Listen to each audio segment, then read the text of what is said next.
Hi everyone, good morning, good evening, good night, wherever you are. I see our chat group is very, very interactive already. Hi everyone. Hi Gagan, the first name I see again. Hi Gagan. Hi Pilar. Hi Baros. Hi Janet. Hi Helen. Hi Judith. I saw Rupa just now. I also saw Ime. Marilyn. Hi Marilyn. I see Anil as well. Yeah, so many familiar names and faces.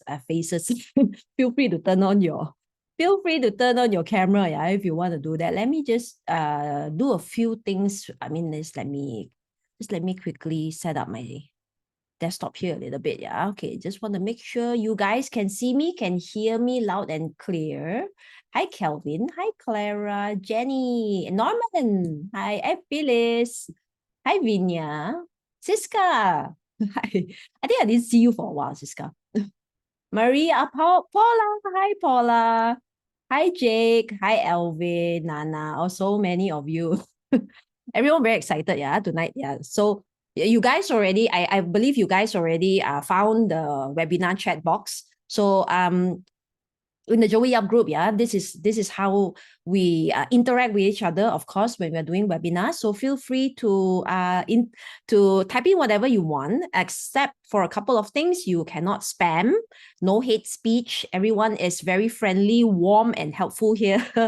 Do not post any of your personal information unless I ask myself. Yeah, if not, please do not post any of your personal information on the chat.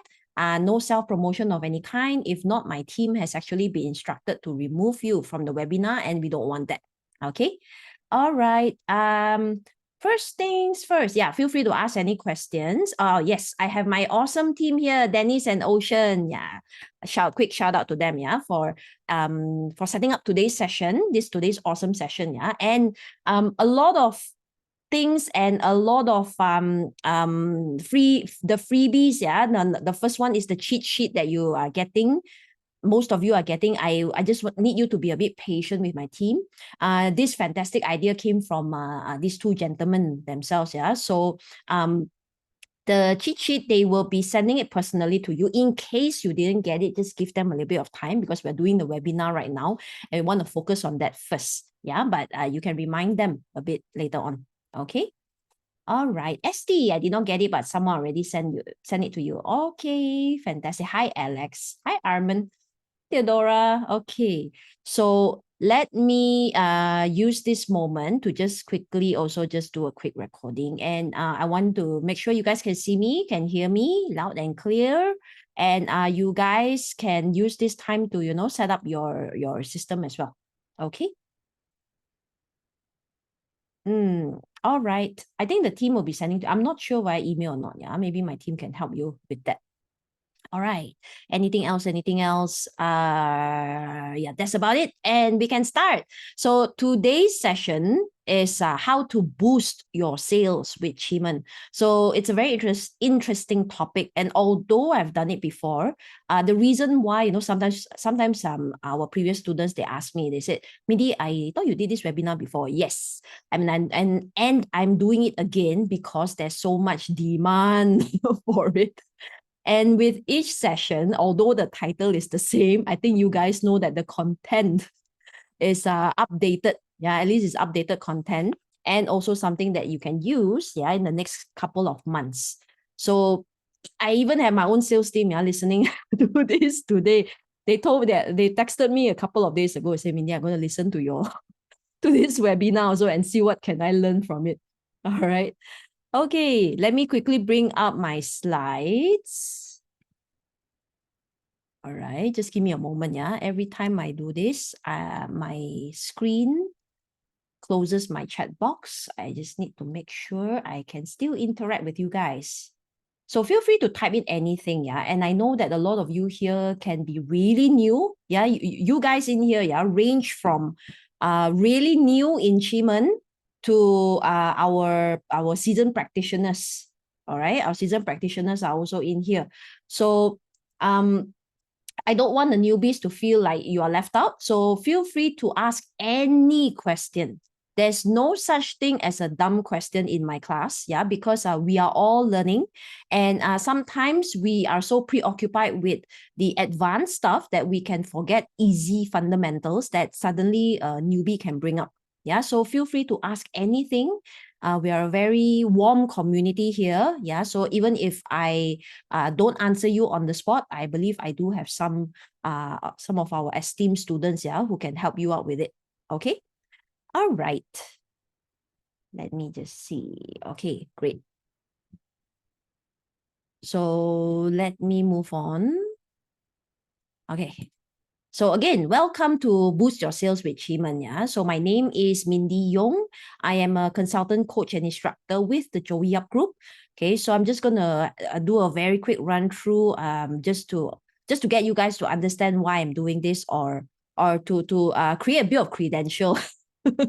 Yeah, in case you think that my face look a little bit young, yeah, I look young only. I'm not really that young. Okay, so I actually have been dabbling in Chinese metaphysics for a very long time. I started off as something very fun, or something that started off as just curiosity, yeah, and also being dragged by either my family member or my friends.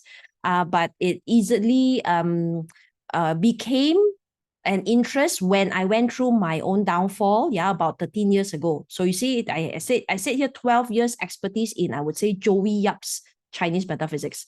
Yeah, prior to that, I read a lot on Vedic astrology, Western astrology. That's where we started off, right? Because being a Malaysian Chinese that does not really speak Chinese, and I don't read Chinese, now I learned to read it a little bit, yeah, because of my interest in this.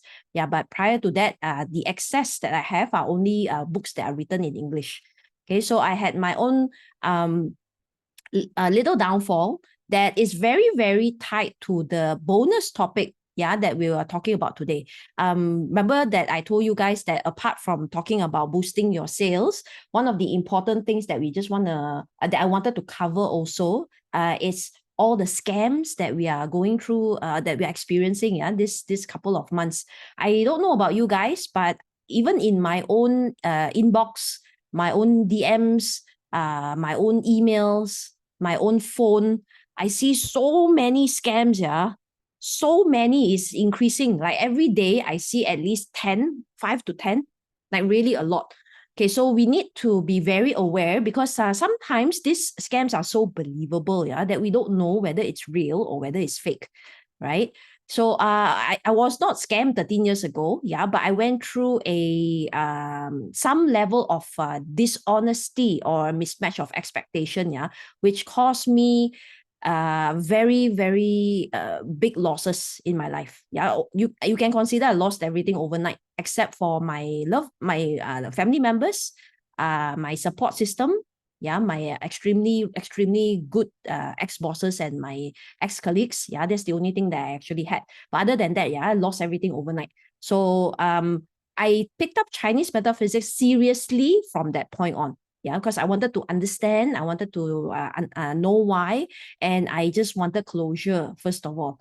And little did I know, after I got my closure, I found that, I'm very interested to talk about this, share about this, and to enlighten, or to also help other people who may be experiencing or have experienced this sort of situation, to not repeat our mistakes, right? That's the most important thing, to not repeat our mistakes. So prior to that, I have 21 years experience in SAP project implementation. So I used to be an SAP consultant. I've worked with the big four of the world. Yeah, I used to travel a lot, and that's where my consulting experience comes in, and I infuse a lot of my SAP consulting practice into my Chinese metaphysics practice. So I have a number of signature programs. I specialize in Qimen, definitely. Yeah, I specialize in Bazi. I specialize in Yi Jing. Not so much feng shui. It's not that I don't know feng shui, but we don't want to. I don't want to specialize in too many different things. Yeah, I'm the kind of person who, if I want to do something well, then we have to pick one or two, maximum three things. Yeah, I don't go more than three things at one point in time. Yeah, so these are the three things that I really specialize in, and I have multiple programs, yeah, dedicated to just be to just talk and revolve around these three disciplines in Chinese metaphysics. So I also specialize in the realm of relationship. Yeah, if you have any relationship problems, trust me, I've heard them all. Yeah, there's no such thing as a weird relationship problem. And I'm also very thankful and blessed that a lot of people feel very comfortable opening up to me, sharing their life stories. Yeah, no judgment, no anything. It's just we want to sit down, we want to talk about your issue, and we want to see if there's any solution, yeah, to the issue that you're facing. So I specialize in the realm of relationship and self elevation, self-empowerment, spiritual elevation. These are the areas, yeah, in Chinese metaphysics that I specialize in. All right. Okay, so let's quickly start. Jeffrey, a person who survived SAP for 21 years can specialize in anything. Yeah, probably so. Yeah, because in SAP, I always see a lot of similarities in SAP and Chinese metaphysics, because I always remember my ex-boss telling me that you cannot finish learning SAP, or you cannot learn every single thing in SAP in one lifetime. And then I thought that was the only thing, that is like that. And then I learned Chinese metaphysics. Chinese metaphysics, I realized, is also the other thing that it takes an entire lifetime. Yeah, I don't think I will learn every single thing in Chinese metaphysics. Hopefully I can, yeah, but it takes almost like a lifetime, yeah, to learn everything. Phyllis, is there a Telegram? No, there's no Telegram today. Okay. Okay. So you just take notes, listen to the to what I have to share, or the information that I've prepared for you guys. Okay. All right. So let's go into it. Fact number one. Fact number one, yeah. Everybody spends a lot. Actually, everybody spends a lot. Yeah, this is fact number one. The reason why I bring this up as fact number one, right? Because I have some friends or even acquaintances, yeah, that sometimes when we talk about buying things, or we buy whatever we are buying, yeah, some people like to buy luxury. Some people are into cameras. Some people are into handphones, yeah, gadgets. And some other people will say, you spend too much money on this, you spend too much money on that. I don't spend any money anywhere. That is not true. Seriously, that is really not true. It's just that I believe that everybody spends a lot, or at least equal, but they spend on one particular thing. So as I said earlier, some of us maybe the things that make us happy, or the things that we see value in, could be luxury. Yeah, that's for some of us. For some of us, they spend a lot on experiences, travel, correct? Travel, seeing people, cultural experiences. Some people, they spend a lot of money on education. Education is very important to them because they see value in it. Yeah, so we spend on what we actually see value in. Yeah, the biggest value. Yeah, some people, they say that, I don't spend anywhere, I don't buy clothes, I don't eat a lot, I don't eat fancy food, because some people spend a lot on fancy food, correct? Some people, they love all this part of experience. Yeah, with the 5-star or 6-star restaurants, yeah, all the Michelin guides, yeah, all the whatever that is the next best thing. They just want to try it, right? Then some people say that, no, I don't eat, I don't really like to travel, I don't use my money at all. And then I'll ask them, okay, but you buy property, right?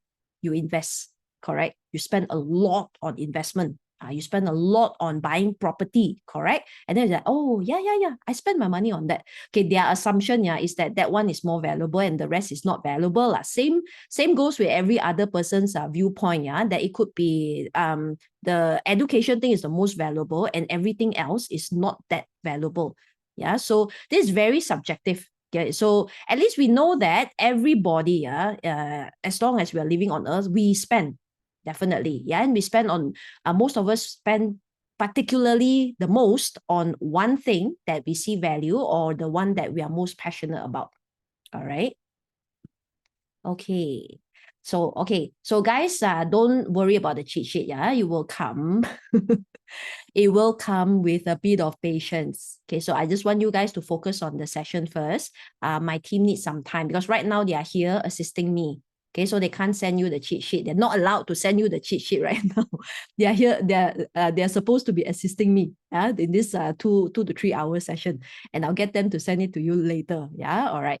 So consumer spending reasons. Okay, consumer spending reasons. So people spend for very different things, but generally, it's based on this 8 things that I noticed here. Yeah. So remember, I said some people they buy property. Yeah, they buy assets. They buy a lot, like really a lot of assets. And their assets, yeah, if you really want to calculate, can buy the whole Gucci outlet, that kind of feeling. So they're spending that amount of money, that amount of money for someone who maybe likes luxury goods and only buy a couple of luxury stuff, for example, as compared to a person who invested in property or in assets, that could even buy the entire building, at one point in time. Okay, so some people do this because of security. They need some sense of security. So their value, remember we talked about value, consumer spending value, is towards their security. They need to know that I'm holding something, and therefore I will spend money if you can guarantee me some form of security in this life. Yeah. So some people, they spend because of growth. So as I said earlier, education, anything that elevates them in their career, upgrading their skill set, giving them a expertise or a mastery. Yeah. This elevates their own value, their own personal value. And they're very, very willing to spend if they know that at the end of the day, how much I'm putting in here, can actually give me way more rewards in terms of my career path, my career growth, my elevation, my promotion. Yeah, or even if one day if I can freelance or create a product or create a company, then this is my value. For some people, it's actually the stature. Okay, stature. So there's no such thing as it's better spending here or spending there or spending anywhere. Every one of us have different forms of reason. Yes, that's the first thing. But all of us have a different path, right? Not all of us need the security. Not all of us need that growth. But maybe for this person, it's about the people in their life and who they have in their life. Yeah, the type of people they hang around with. So because of a certain need to be in a certain stature or in a certain group of people or in a certain level of people, some people could be spending because of this. Yeah, I need to be a certain level, or to look a certain way in order to break into a certain group. Okay, that could be stature. Okay, spending for love. Of course, this is the best form of spending, because when it comes to our children, comes to our family, comes to our best friends, comes to our loved ones, we don't really mind spending.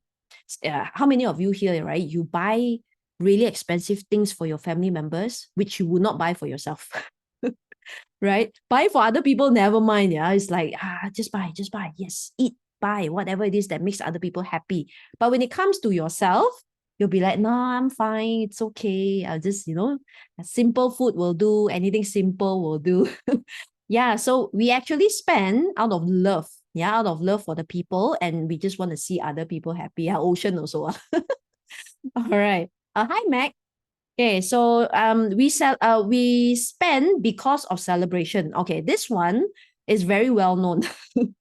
That humans or consumer in short, they spend because of celebration. That's why you see all the outlets, shopping mall, all business owners, they do all these sales and they really target people when Christmas, Valentine's Day, now whatever it is, mooncake festival, autumn, mid-autumn festival, what else? I think if they can churn out anything right now, they will churn it out. Last time it was, what was it? Last time that 99988, right? Now suddenly 1122334445. 5th of, you know what I'm saying? 5th of May, there will be a sale. 6th of June, there will be a sale. 7th of July, there will be a sale. Last time is only once a year, I remember. Or even Black Friday. Yeah, Black Friday, Thanksgiving. Okay, what else? There's so many, so many. Now that they're just finding whatever they can for people to celebrate. Because when there's a celebration, people will tend to want to spend. Yeah. Some like to spend on grand funeral. Okay lah, okay. Grand funeral, I think right. I'm very all for it one, yeah. Because I think that if you celebrate life, you should also celebrate death. Yeah. So if they like to spend on grand funerals, I think that is okay as well. Father's Day, yes. Halloween, yes. Halloween, yeah. Now Halloween is coming. So again, yeah, another huge celebration, and they make it such a big hoo-ha that you feel that, if I'm not participating, yeah, I'm losing out in some way. This is a form of sales tactic, yeah, form of sales tactic and strategy as well. So all these celebrations, yeah, people spend the most. Emotional spending. Okay, emotional spending. Okay, how many of you, yeah, this one a bit, if you resonate with this, then you are like me, that when you are stressed, when you're pissed off, when you are, what else? Upset, hangry, you spend the most. Yeah, I all the big purchase that you see on me, right? Every single one, if it's a big purchase that you see, if I have holding a very nice handbag, or if you see me wearing a very nice sneaker, it's most likely I bought it when I was very pissed off. It's to remind me, it's to make me happy. You see the amount of anger or the amount of dissatisfaction, then it's equivalent to the size of the amount. Okay, thank God I don't go as so crazy like to buy, few like tens of thousands of the amount doesn't surpass tens of thousands. Thank God I'm not like that. But at the bigger purchase, the slightly bigger purchase, usually is when I just very angry, very pissed off, really frustrated. And that's why I cannot go to shopping mall. And if I'm angry or frustrated, I try to stop it. My first job with a consulting firm was in KLCC. So I was in KLCC for 4 years. Yeah, that 4 years, right, it's very difficult to save money, seriously. Because the shopping mall is right downstairs and it's a luxury shopping mall. Yeah. So me and my ex-colleagues last time when we were younger, we just go down, and if we are pissed off, angry, irritated or whatever, right, whole bunch of girls go down shopping, that's it. Salary gone already in a couple of hours. Yeah. So emotional spending, and people buy things because of certain form of emotion. Doesn't always mean anger one, yeah. But it could be that they want to feel good. In short, they just want to feel good about something. All right, emotional damage. Yeah. So now, yeah, Maury has a very good suggestion. Yeah, just go to Daiso. So don't go to any luxury mall. Yeah, just go into smaller mall, DIY. Yeah. Maybe what is this? IKEA. IKEA. Or maybe the next time, I try not to walk into a proper development, what you call that? Showroom, even worse. Developer showroom. Oh, that one even worse. Okay, so investment. Okay, so some of us buy because we are investing. Okay, or our consumer spending. You don't spend on anything else. You find everything else is frivolous and nonsensical and ridiculous. But you spend like crazy loads of amount of money into any form of investment. Okay, some people do that as well.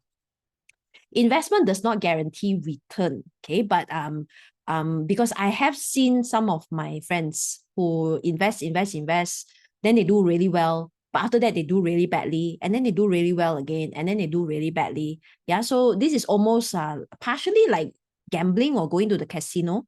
Maybe you if you buy if you went in with 1,000, let's say, so you spend like a couple of hours maybe 3 hours in there, with the 1,000 that you have.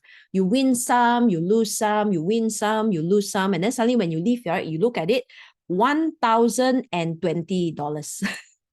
So your 3 hours, you only gain about $20. To me, I have that form of when I look at investment, I do have this. I'm aware of this. I'm not saying that all are like this, of course, but I'm aware of this as well. So that's why when I invest, right, I have my own techniques, or I do check very thoroughly, before I go into mega big investments, at least. All right. So interest. So we spend a lot on our interest as well. So traveling, I guess it falls into this. Yeah, interest. What else? Rock climbing. Some love to scuba dive, right? Some love diving. Diving is their interest. Some love charity.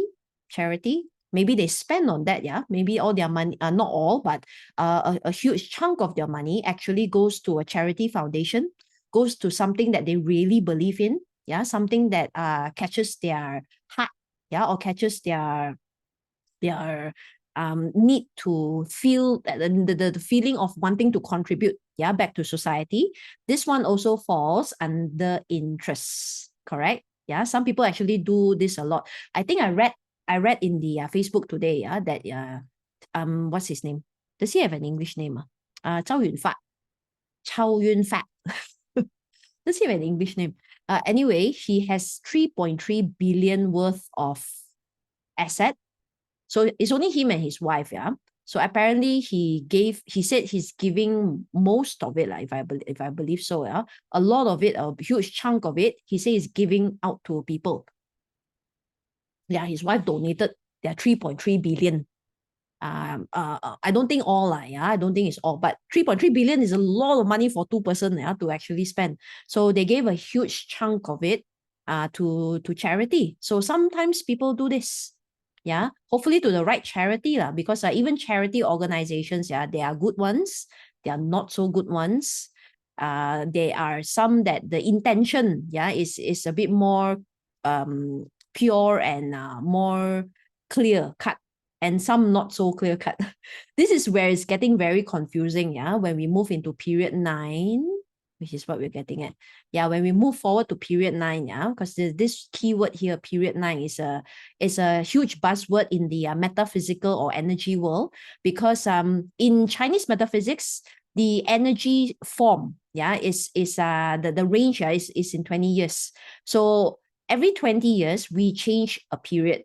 This is our term, yeah, our terminology. So in every different period, it's like a new chapter, yeah, a new chapter, a new era, a 20-year era, where things will be a bit different, where the society will have a little bit of changes, yeah, will have a bit more what I call this, a bit more shake up, or a bit more pivoting from one direction to another direction. We just need to know what are we pivoting to. All right. Okay. So first of all, because we are already moving into period 9 next year, yeah, technically we kind of easing into it, yeah, because energy, if you understand energy, energy is not an on-off switch. So I always tell students as well, yeah, that even though technically the Chinese New Year or the New Year, yeah, actually starts on either February 4th or February 3rd every year, it's not an on-off switch. So it's literally like a cloud. So it doesn't mean that February 2nd and February 1st, yeah, I don't feel anything, and then suddenly zoom, yeah, the energy comes in. So I like to envision the cloud. If you look at the clouds in the sky, yeah, there's the very dense part of the cloud, even if it's a mega big cloud, yeah. So there's a very dense part of it, and at the sides, yeah, they are the the very light part of the cloud. Yeah. So when we are easing into a new year, so before that, around December, November, December, January, the tiny little parts, yeah, of that soft cloud already comes in. That's why you feel a little bit, not the huge dense cloud yet, yeah. The huge dense cloud will come in on February 4th, yeah, but the tiny little trailers, yeah, or the insights that you're seeing right now, this already in. Okay, so this is why you already see a lot of signs, yeah, moving towards period 9, which I think that I cover. Yes, I'll cover that slightly shortly. So that leads me to fact number 2, because we need to find out the consumer patterns, yeah, of period 9, or at least we need to understand your consumer. Okay, because if you truly understand your consumer, you win. But if you do not understand your consumer, yeah, and if you are oblivious about it, then you're going to find it very difficult to close sales, and then to bring in revenue. In short, to bring in revenue, yeah, to whatever you are doing right now. So this is where we have to be very adaptive. We have to be very very into research mode, yeah, to actually check, number one, what's going on with your consumers. And the nice thing about Chinese metaphysics, yeah, there are so many different ways that we can preempt. Yeah, we can actually preempt the client what to expect, and what to look into. Okay, partially we can use barter. Okay, just to sidetrack a little bit, yeah, just to let some of you guys know, the people that you're dealing with, Yeah, at least your clients, the clients that you're dealing with, yeah, and how to please or what your clients are like in the new year or in every year, yeah, is actually in the year palace. So if you look at your year palace, for example, if you see a clash, so heads up for those of you who have a dog in your year. If you are born in the year of the dog, how many of you born in the year of the dog? If you don't know, you can just quickly Google online one. Yeah, just put in your year of birth. What is my animal sign? They will actually tell you, right? Okay, so for example, if you are born in the year of the dog, we already know that your clients, your current clients, are very unlikely to stay with you, yeah, for next year. Very unlikely, which means that you have to pivot. You either have to find new clients or you have to push out new product. Either one, because there's a change in there, yeah. So your clients are starting to either get bored, restless, something different. So if you're doing the same thing again, let's say without awareness, yeah, and you just like, why is it not happening? I'm doing it the same thing. I did it every other year and it works. Why is it not working this year? Because there's a clash in your chart. When there's a clash in your chart, means you need to shake up your products. You have to either change your product, change your marketing, change how you market the product, or you have to change the client. Normally, changing client means there's a shift in the product or the services that you're putting out there as well. Yeah, could be a form of extension, not entirely change. Okay, so this gives you an idea. So if you understand that point, right, then it gets a bit easier, right? Then you know already, 1 year before, you already know, okay, next year, clash in my chart. From now, I better, plan for my brand new launch because our target market is entirely different. And this is an upgrade of our current product that we are pushing out to not only existing client, but we already identify a new target segment that we're going to attack as well. Yeah, so you see, you already know, and you can do it 1 year before. Already planned 1 year before. Yeah, so we don't waste time halfway. Yeah, like, what's wrong? What's wrong? Why no sales? Why no sales at all? So you have to really understand your consumer, in order to know who to target as well. All right. So here to give you some ideas, because there's so many of you here and all of you are in different industry, right? We are all in different industry. Sabrina, okay, what to do when 2023 clash with the rooster? Okay, before I get into this, so those of you who clash with the rooster, okay, first of all, there are only 4 months left. But if you think that you can still do something within these 4 months, it's the same thing. You have to pivot, you have to change, or you have to remarket or rebrand the product that you have right now and reach a different target. Okay, so in the early of the year, I actually shared that roosters usually have a harder time dealing with a clash. Those with roosters in the chart, why? Because rooster is a creature of not routine, but they are creature of control. They're actually a creature of control, and they like to control things, in a certain manner, and they succeed because of doing this consistently. Most roosters, they always succeed because they have a certain pattern, they have a certain way of doing things, all the time, and they don't veer far from it. It has is their success or key to success. Now, the problem is this year, whatever the roosters try to do is not working because they're creature of control. They freak out, easily freak out, a bit more if you're not aware. If you're aware, then it's a bit easier. But if you're not aware, all roosters will suddenly freak out because then they will continue to try, the exact same thing. Because they said this has worked for 20 years or maybe 12 years. 11 years. How come this time is not working? My advice is, number one, stop doing that already. Just move on. Do something different. This year, look at it this way, roosters. Look at it from this perspective. If you keep doing the same thing over and over again for the past 11 years until today, it's not a very good, it's not the best practice. It's not the best thing to do. Every other 10 years or every other 11 years, think of it as an upgrade. Think of it as it's a time for you to sit down, look at whatever you're putting out there, and try to figure out how to upgrade this. And upgrading requires change and requires your discomfort to go and figure out how to break this and make something better. All right? So that's the first thing that you would want to start with. So my advice for those of you with rooster, yeah, get over it already. Don't stand there and like, why, and instead try to figure out, yeah, what's, which part, why I keep doing the same thing and then which part is going wrong. No need, scrap the whole thing, start fresh. And whatever you start with, yeah, this year is going to elevate you to next year. Yeah, so let me give you another heads up. If you are rooster, you have to do this. You have to do this, yeah. Why? Because next year is a dragon. If you pivot and if you change, your next year is going to be fantastic because combination. Dragon combines with the rooster.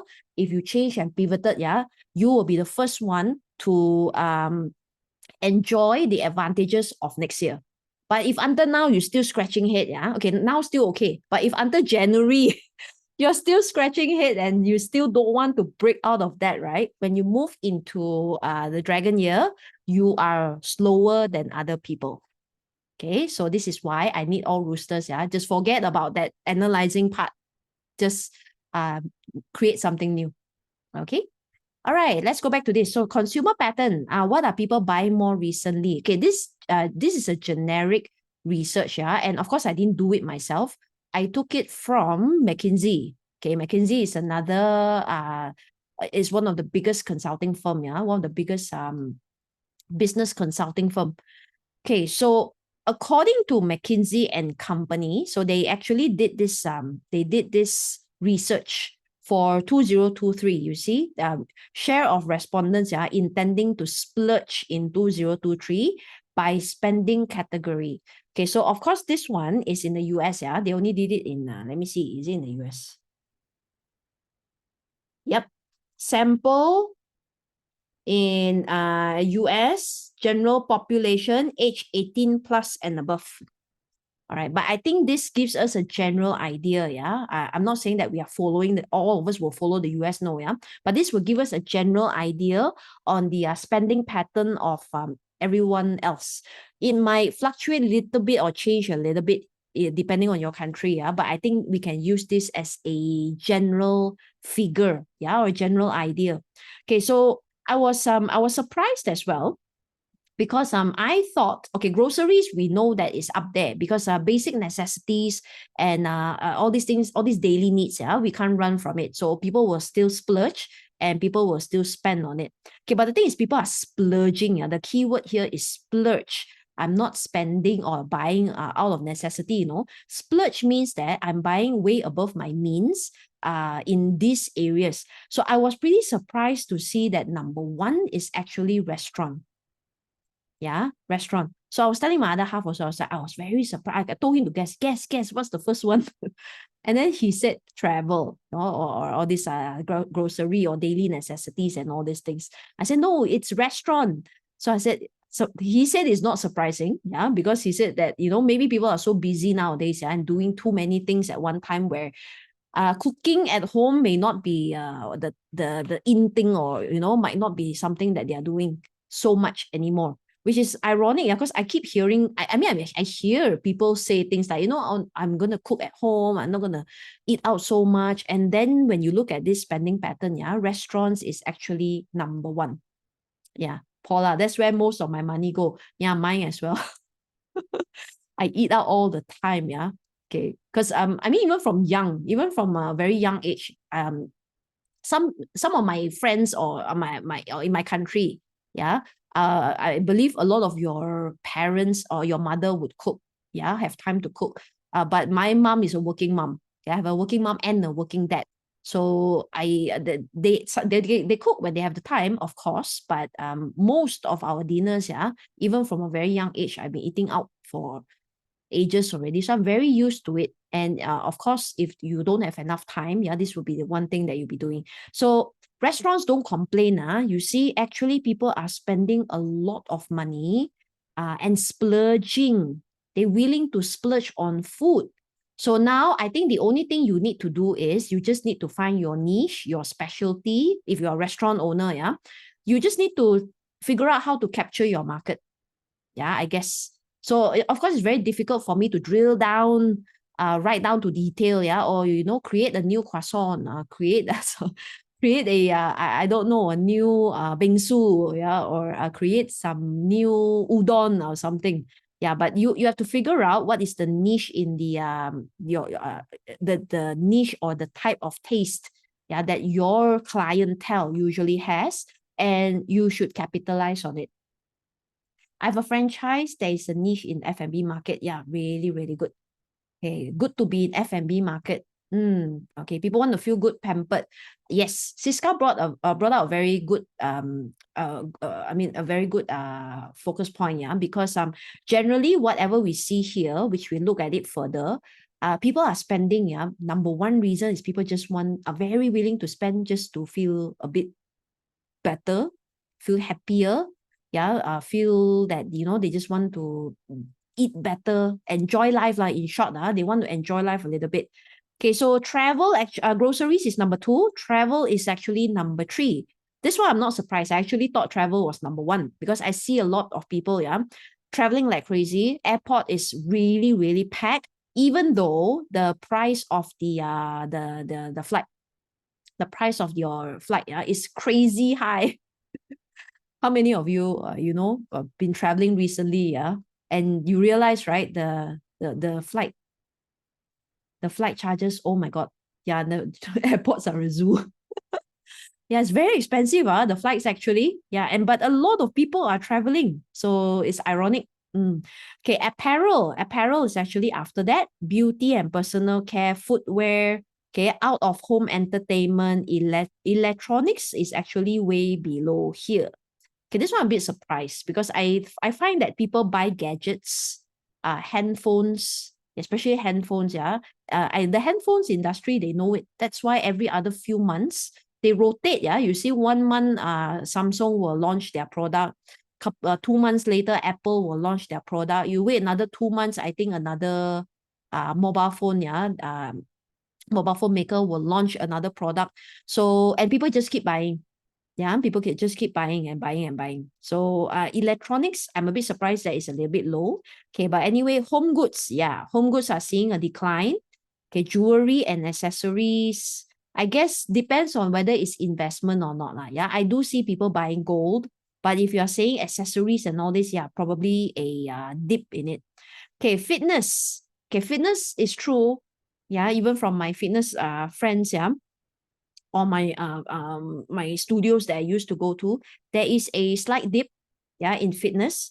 But there actually the one that is not here, yeah, there's actually a rise in spiritual learning, spiritual awareness, anything to do with wellness lah. Yeah, anything to do with wellness, anything to do with lifting up my spirits, anything to do with mindset, healing, all these things. Yeah, there is actually a significant increase.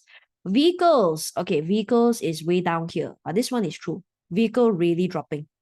Okay, they are trying their best to push out their EV car, but I think the infrastructure for EV, I'm not sure about other. I think everywhere is the same lah. I actually believe everywhere is the same. Where the infrastructure for EV, everyone's very interested in EV. I know a lot of people who they will consider buying an EV car when the infrastructure is a little bit better. Because right now, owning an EV car is such a hassle. Because you can be stuck somewhere and then you have to charge your car. And then when you charge your car, it takes about an hour. Yeah. And then if you are lucky, you are no one is what you call this rushing, or no one is competing with you, yeah, for that charger. Right? If you're lucky, no one competing with you, and then you just charge there for 1 hour. But let's say you are the 10th in line, yeah, and everyone takes an hour. Can you imagine how crazy long, yeah, you have to wait? Yeah, infrastructure is still a little bit of a problem. So I think vehicle is the one, yeah, really stuck there. They want to sell and then people want to buy, but cannot, this thing cannot progress, yeah, cannot actually progress. Yeah, not enough superchargers, only Tesla. People are only considering Tesla because Tesla has the biggest battery. Even if I buy, even if I want to buy, I will only buy a Tesla. That is true. Yeah, only because if I charge somewhere, I can last for a couple of days. Yeah, and not like the other smaller ones that almost every day I think you have to charge. Yeah, and if you are living in a high rise, so I think this maybe differs in different countries, but in this part of the world, Not every condo or every high rise even allow having a charger. They don't allow it. They say no, we will put our own charging station, and then they only put one or two, and you have like 1,000 people staying in your high rise, and then you only have one charger or two charger. Yeah, so this is a major problem. Okay, so now you know consumer pattern, yeah. For 2023, people are spending on all these things. So this will give you some idea, yeah, on what you want to work on, what you can improve on, or maybe some of you are figuring out, yeah, I have a restaurant, and then I have a auto dealership. let's say you have two lah. I have an auto dealership and I have a restaurant. So which one? You don't even need to ask me, yeah. Now which one should I focus on? You already got your answer. No real estate. Real estate, yeah, depending on which part of the fence you are standing on. If you are the developer, it might not be so great. Okay. Real estate is also not so great, actually, especially next year. If you are in selling, if you are selling, also if you are the developer, it's one of the tough years for you. It's a fantastic year for buyers. Okay, really good year for buyers. But the problem is, depending on the seller, yeah, depending on the seller and depending where you are, some sellers, because if they sell, they lose a lot of money because they have to pay they still have to cover their loan, correct? Yeah, so there's a difficulty and a huge gap in the price right now. It's some are holding their price and some are even increasing their price. And developers are right now increasing their price some more, thinking that people want to buy, but people know, are aware that the value is really not there. So again, this falls to like the vehicle. People want to buy infrastructure, and this one pricing not there. Support everything not there.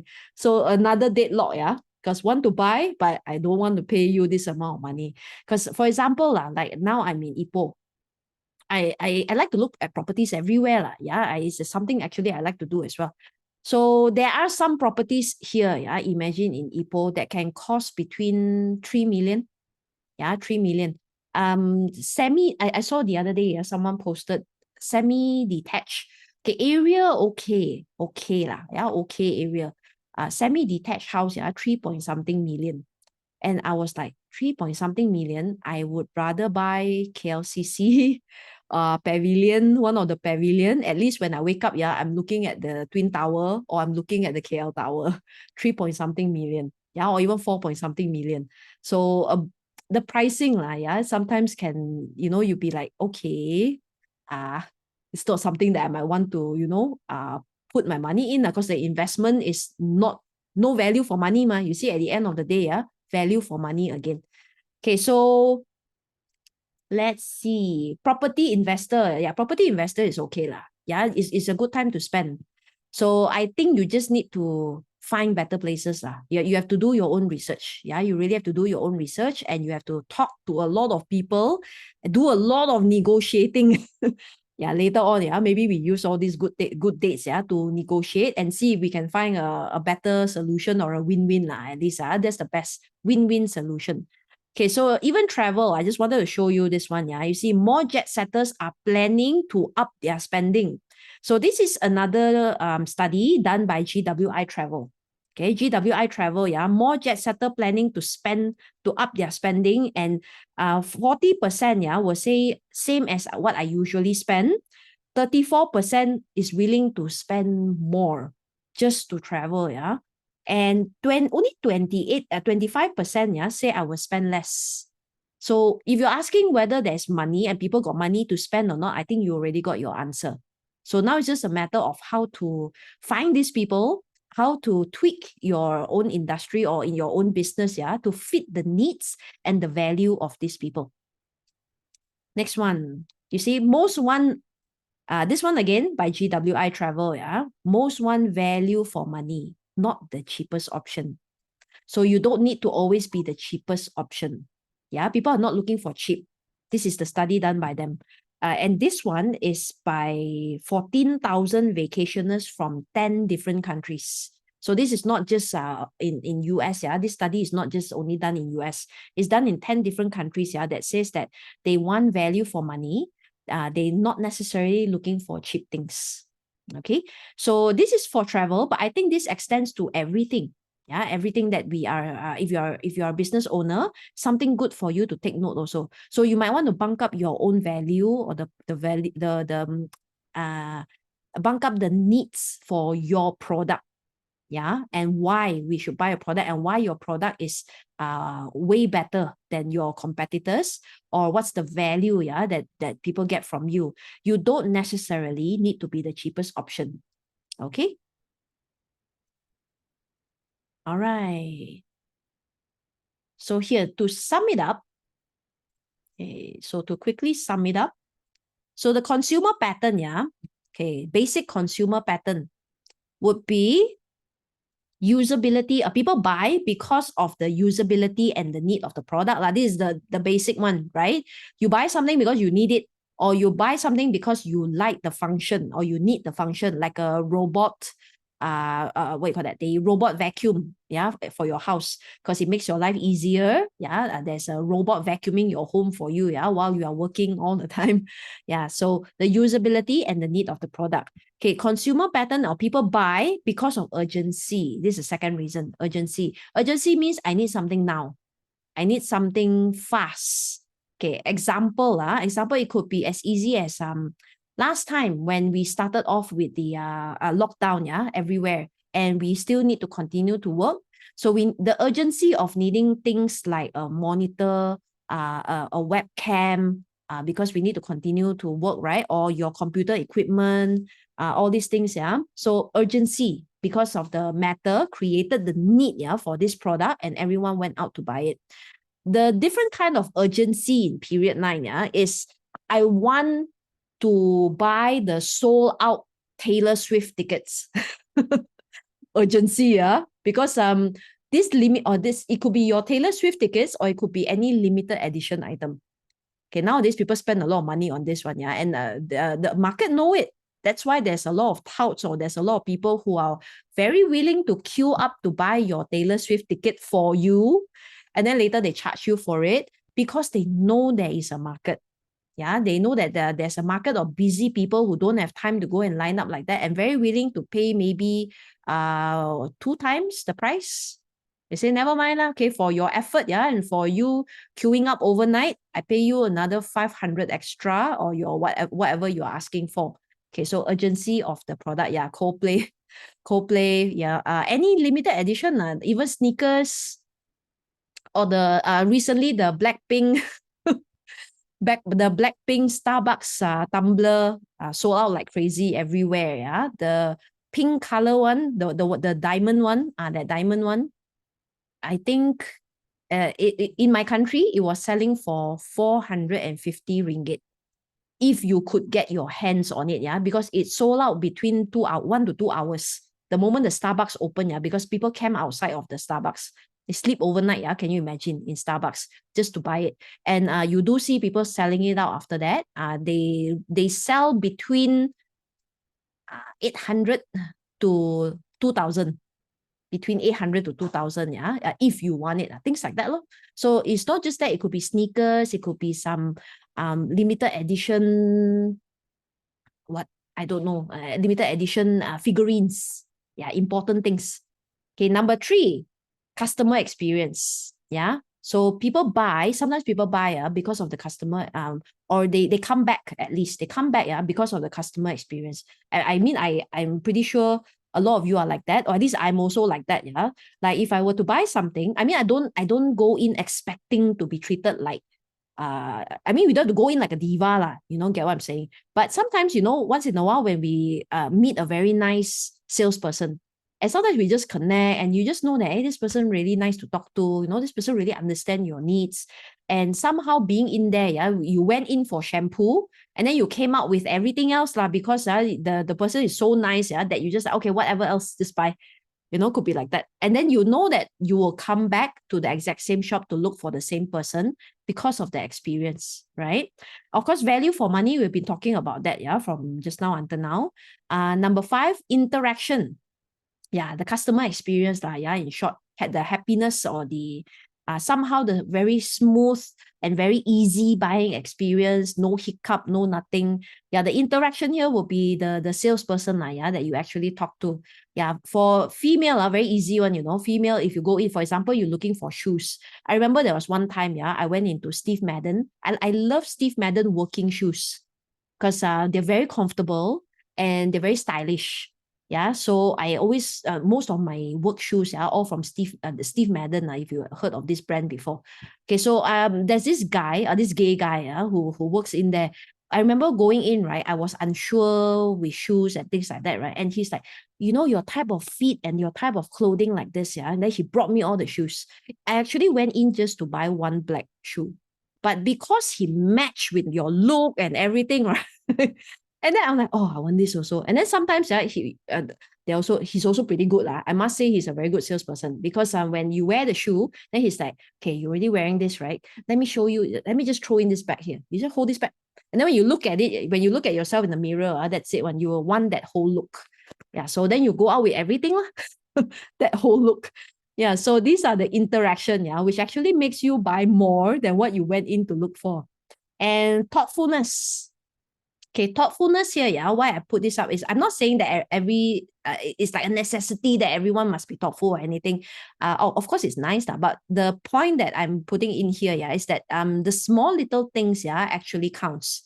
So, I mean, we have all been to certain, any type of shops, yeah, that we go into. Some, if I go into a very huge luxury shop, you know, when people stare you down from the top to bottom, and if you are traveling, like, you know, sometimes when you're traveling, you don't wear your best clothes one, yeah, you just wear your sneakers and wear your whatever it is, your t-shirt, yeah, and you just walk into, I don't know, one of the big names, yeah, one of the big luxury names, you just want to take a quick look, and you might see people staring at you from head to toe, and then you get very turned off one, right? Yeah, even though you want to buy, yeah, but when somehow, you know, that small little look that people give you, yeah, you don't feel like you want to buy anything already.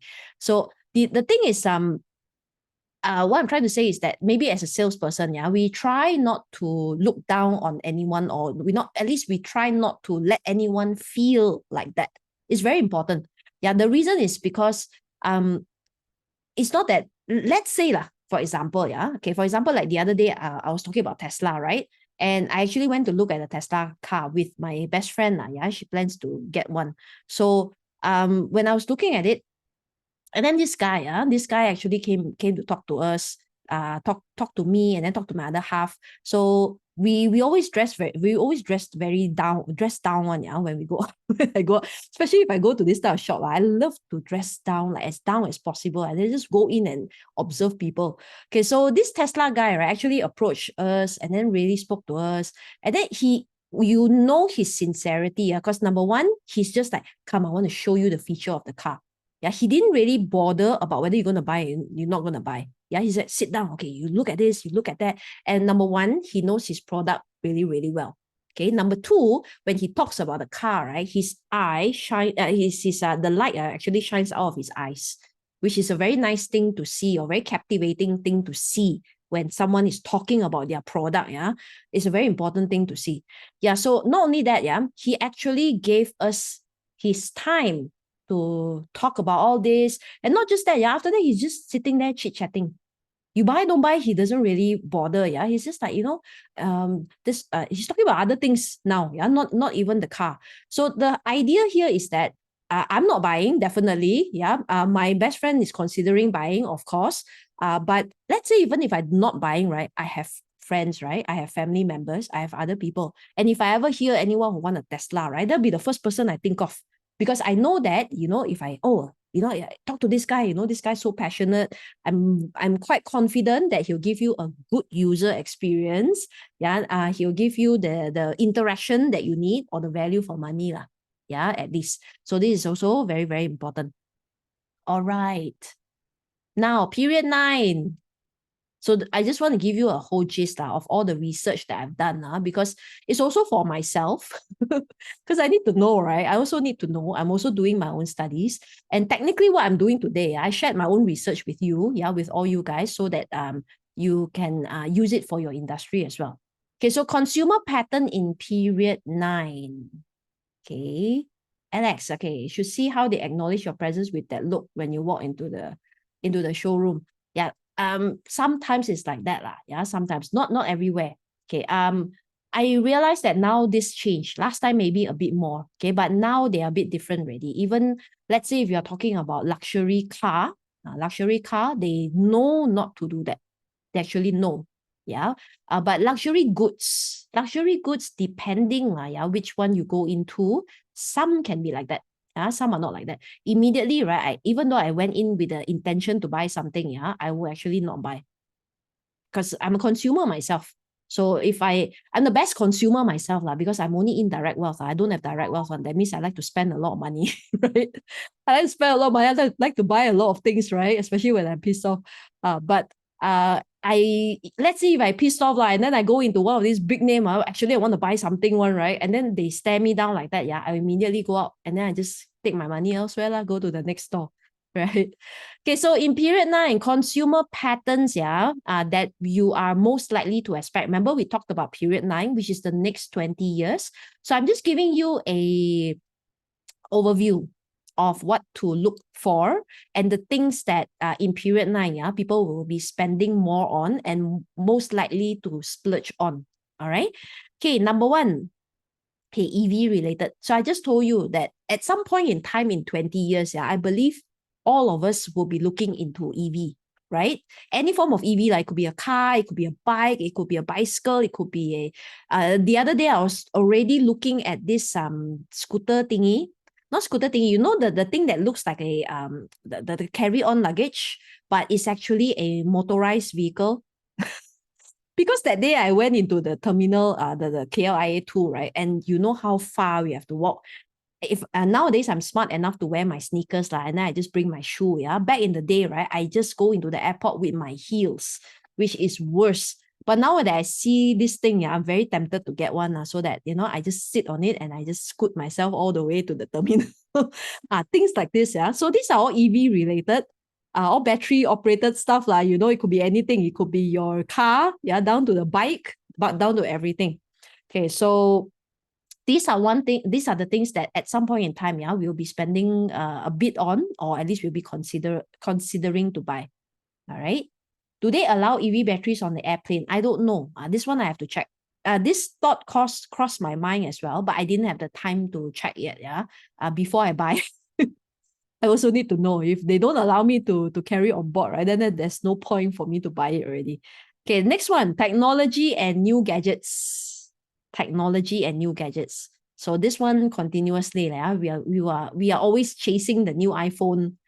No matter how people ridicule it, there's still a lot of people buying it. The new laptop, the new everything. I'm pretty sure they'll be coming out with brand new things, new gadgets. The last thing that I saw, Ray-Ban and Google, was it Ray-Ban and Google or Ray-Ban and Meta?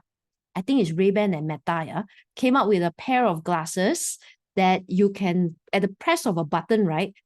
Imagine if I go to China, I just told you I cannot read Chinese, right? Although I have a Chinese name and Chinese blood, but I cannot, for the love of God, I cannot read too much Chinese. But if I go to China, right, if I wear that glasses, I can just, at the press of a button, the translation will appear on my glasses. So I can see it. Yeah, really cool. Yeah, I'm waiting for it to come out. Okay, this one is Ray-Ban and Meta, if I'm not mistaken. Is it either Meta or Google? This is the next best thing that I noticed. Anything aesthetic related. Okay, aesthetic related means beautiful things. Because period 9, people have shorter attention span. They like shiny new things, all these shiny new things. And the interest span also a bit short. So they like anything shiny, new, brand new, beautiful, elevation, anything that gives me experience, anything that elevates me above other people. Also, this also included, into aesthetic related.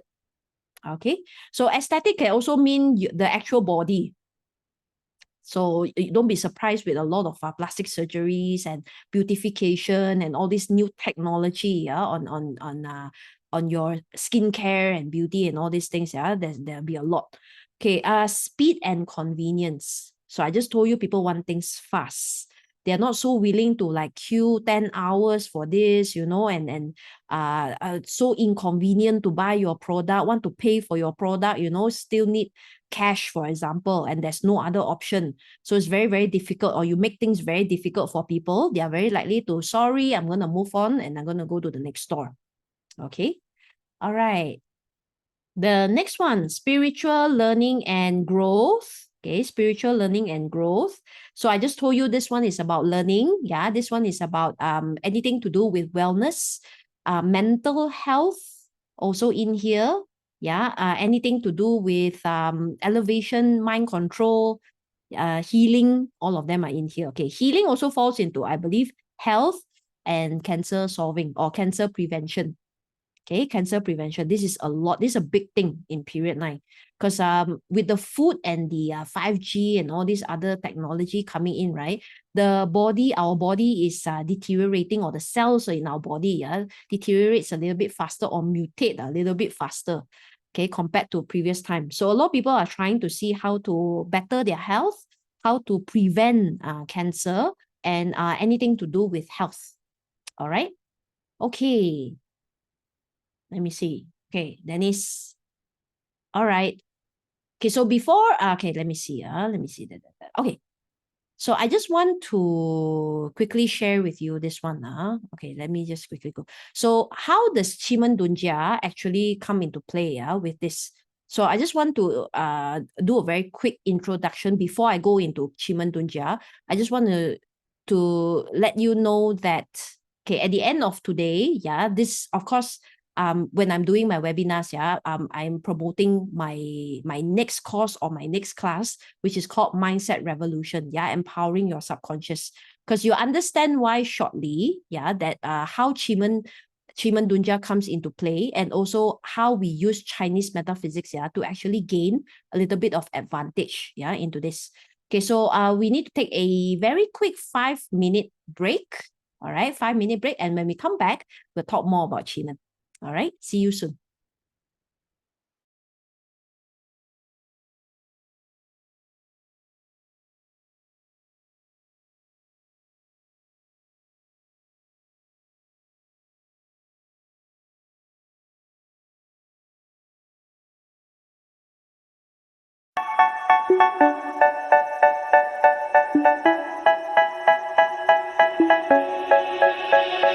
They say, oh my God, I see the way you shine.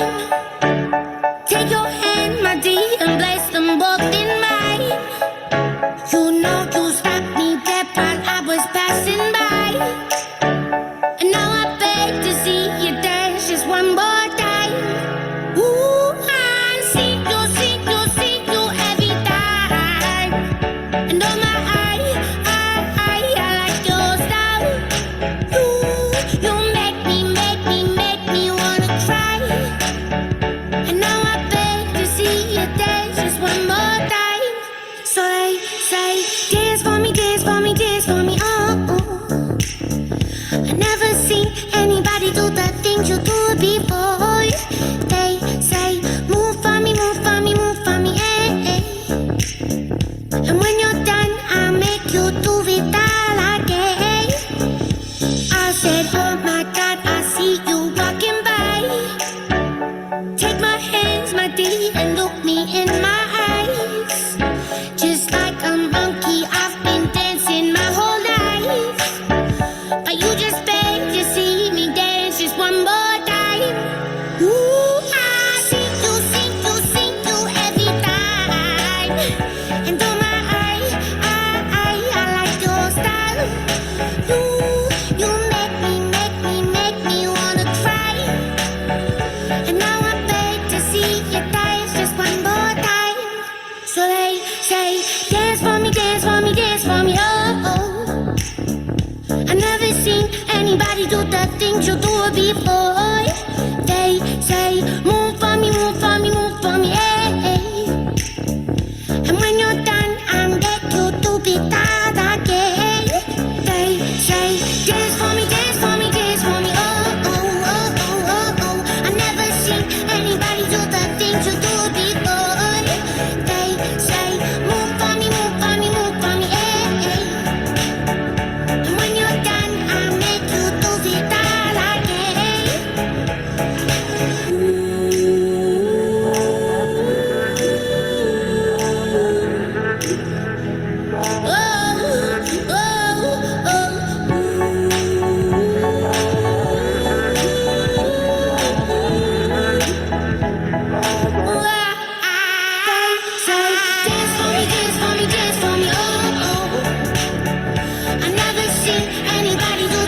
things you do before. They say, move for me, move for me, move for me, And when you're done, I'll make you do it all again. They say, dance for me, dance for me, dance for me, oh, oh, oh, oh, oh, oh. I've never seen anybody do the things you do before. They say, move for me, move for me, move for me, And when you're done, I'll make you do it all again, all again.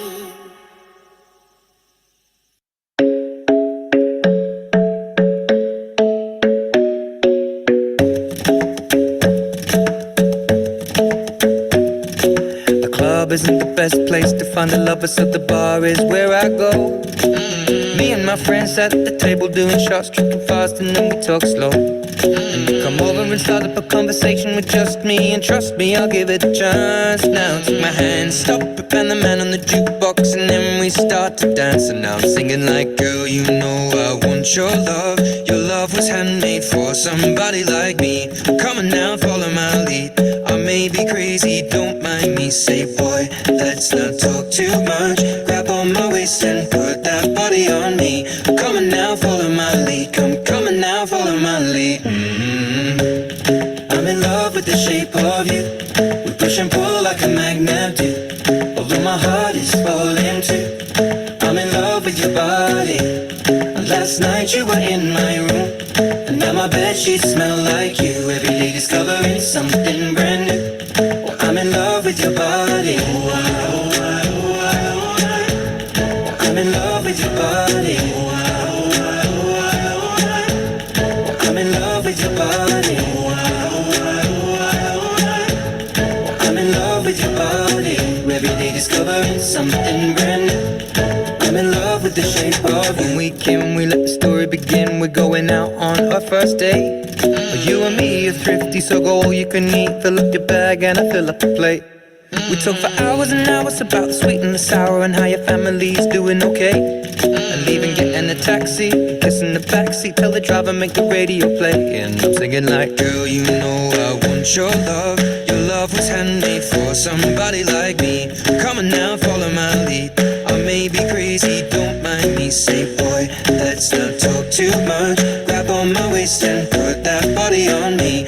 Come on now, follow my lead. Come on now, follow my lead. I'm in love with the shape of you. We push and pull like a magnet do. Although my heart is falling too. I'm in love with your body. Last night you were in my room, and now my bedsheets smell like you. Every day discovering something brand new. I'm in love with your body. I'm in love with your body. I'm in love with your body. I'm in love with your body. Every day discovering something brand new. I'm in love with the shape of you. Come on, be my baby, come on. Come on, be my baby, come on. Come on, be my baby, come on. Come on, be my baby, come on. Come on, be my baby, come on. Come on, be my baby, come on. Come on, be my baby, come on. Come on, be my baby, come on. Okay, and we're back. All right, let's continue. Okay, so now let me look at this. All right. One moment, yeah. I always lose my chat. Let me just take a quick look at some of your questions. If it's in your, okay, does it matter if it's rooster is in which pillar, yeah? Why I'm looking at the year is because your client is in the year. Okay, of course, if it's in the rest, then it involves other aspects of your life. But because today we are talking about sales and closing deals, then it will be your year. All right. Okay. So just a very quick introduction, yeah, of how Qimen or how Chinese metaphysics fall into selling. In fact, it's a very useful tool, yeah, Qimen, when it comes to selling or to the whole idea of Qimen, yeah, is that it used to be the tool of war, or it used to be the art of war. So if you heard of Sun Tzu, yeah, which is a famous general in China, Sun Tzu's art of war, Yeah, Sun Tzu's Art of War's principle has a lot to do with the fundamentals of Qimen Dunjia. So Sun Tzu's Art of War is the philosophy, yeah, which a lot of our business consultants read that book, yeah, or Napoleon's Art of War as well, yeah. We read a lot of this kind of books, right? But you didn't know that behind the philosophy, there actually is a technical aspect, yeah, when it comes to fighting and gaining advantages, and also winning the war, and also strategizing, yeah, in order to gain the advantage, yeah, back to your favor. So there are very famous Chinese sages who are very famous Qimen Dunjia practitioners. So the first one is the one in this picture as well, yeah, Gyong Nga, or Gyong Tai Gong. Now they call him Gyong Tai Gong. So if you watch, there is a animated series, animated movie on him. And actually last night I was watching this movie, Creation of the Gods. This Chinese movie, yeah. Creation of the Gods. You if you are into Qimen, you might want to watch that movie, yeah, because it's talking about that era where this Gyong Nga, okay, Master Kyong helping King Wen. You guys know who King Wen is, right? King Wen is in the movie as well, yeah. How Gyong Nga assisting King Wen, or King Wu, which is his son, to overthrow the evil of the what you call that? What's his name? King Zhou of Shang. Yeah, King Zhou of Shang. Yeah, so this is the movie is very nice, yeah, because it's based on the historical, yeah, events. Does it have Chinese subtitles? The one that I went to, yes, yeah, because I just told you I don't understand, right? I'm reading the subtitles only the entire time. Okay, so this grandmaster Kyung Jing is one of the most unassuming guy. In fact, I have him in front of me in a different form. Let me show you. This one. This is my Kyung Jing sitting in front of me all the time. You wouldn't know this is the one of the most famous Qimen master ever. Yeah, he looks like this. He does not look like a Qimen master at all. And this is because Qimen is based on the art of deception. So he gets a lot of things done, and he get a lot of strategies. Yeah, he strategized a lot of things back to his favor because he looks like this. Very unassuming, very non-threatening, and nobody knows what he is about. Yeah, but it's actually one of the most powerful Qimen master back in that time. So the movie will give you more idea, yeah, on how he helped King Wen overthrow the Shang dynasty. That whole story. I forgot the war, the name of the war. The war of, okay, I don't want to say the wrong the wrong war. There is a name for that war, yeah, but it's the time where the King Wen overthrow the Shang dynasty. All right. Okay, so other famous sages, this one is more famous. Okay, let me show you. Of course, mine is the cuter version, but I have these two standing next to me. See, this one is Zhuge. Okay, the Battle of the Red Kingdom. Okay, I have to stop moving his head. Okay, Battle of the Red Cliff. This one you can watch it on Netflix. So it's also how they strategize war, and he used a lot of strategy, in there. You just didn't know that behind all that strategy there is an art of Qimen. Okay, so even Zhuge, when he need to escape, he's using a deception direction, or a deceptive direction, or deceptive move, to ensure that he escapes safely.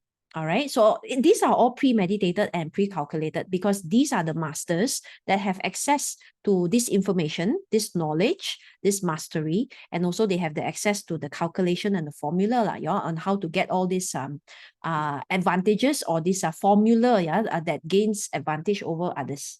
Okay. Reference movie for Master Jiang, the one that I'm talking about is the Creation of Gods 1. There will be a Creation of God 2, which is not out yet. Yeah, so yesterday I just watched Creation of God 1. Okay, so next time, maybe if the Creation of God 2 comes out, who knows, maybe if I have time, maybe I create a movie session, with all of you. If you happen to be in KL, or if you happen to be in Malaysia, we can actually have a movie session together. Okay, so this is the art of Qimen Dunjia, which, as I was saying earlier, it encompasses 4 very important details here. And for this particular session, yeah, we are only tying this back to selling, because this is like SAP. I just told you earlier. Yeah, this is like SAP is so huge. It can cover so many different things, so many different aspects. But in today, we are just looking at how to use this, yeah, in terms of selling. So it encompasses the intention, the intention or your focus area, like your focus point. And then we have to find your direction and your proper timing, and in order to carry out your action or carry out the appropriate follow up, in order to close your sales or things like that. Okay, so to give you more, okay, now because now you're confused, okay, so to give you more idea, I'll give you the idea shortly, so that just let me quickly explain this. All right. Also awaiting the Master Jiang and Six Kingdom, but no news about it. There's an anime about Zhuge Liang, yeah? Oh, that one I didn't know. Okay. Li Jiji, I think it is lah. I can't read, but it's called the English version is called Creation of Gods 1. The one with Fei Xiang one. Fei Xiang. The very handsome Fei Xiang. The Taiwanese actor, very old Taiwanese actor, but very good looking one. He's in there. He is King Shang, King Zhou of Shang. Okay. Yeah, correct. Yes, Kelvin, correct. That one. Okay, so in new age selling, there's what we call short-term selling and long-term selling. Okay, so technically in general we normally use both. Okay, so short-term selling means I don't care too much about anything else. I just need to hit my target. I just need to close sales. I just need to get the numbers and figures, whatever it takes in order to get it done. So short-term selling will be encompassing this part. Long-term selling is the other aspect that I was talking about where you as a person or you creating your own value as the salesperson, or as a person who provides services for other people. So we'll get there shortly. So let me quickly go to the first example of short-term selling, okay, because all of you are, like I said, from different industry. So all of you have different methods of selling, because not all of you are in a shop. Not all of you are in the shopping mall waiting for people to walk in. Some of you need to cold call. Some of you need to create your sales funnels, in order to come in. Okay, so let me start with the first one. So this is called the standing pitch technique. So let's say, you're in a position where you are pitching to other people. It could be on a stage, because maybe you are having a talk, or maybe like I'm having this Qimen talk right now, live, and I'm standing on stage sharing information. But after that, I also need to do my own sales pitch, right? Okay, maybe some of you would be real estate. If you're in real estate, you resonate with this a bit more, because you're bringing your client around. And then when you, before they leave, and when you're talking about the pricing and things like that, you may most likely you'll be a standing pitch. Unless you have a chair and a table, okay, then you can sit down, but it's not too different from your standing pitch, where you need to back certain direction in order to start, selling, whether it's the property, the information, the pricing, the payment, and so on and so forth. Okay, so in standing pitch technique, whether it's on stage or off stage, there are some things that we can use in Qimen. Okay, first of all, this chart, how do we get this chart? Okay, so for those of you who are very, very new, okay, this is the free version of the chart. Okay, the free version, we can only do it on the spot, because you cannot pre-plot.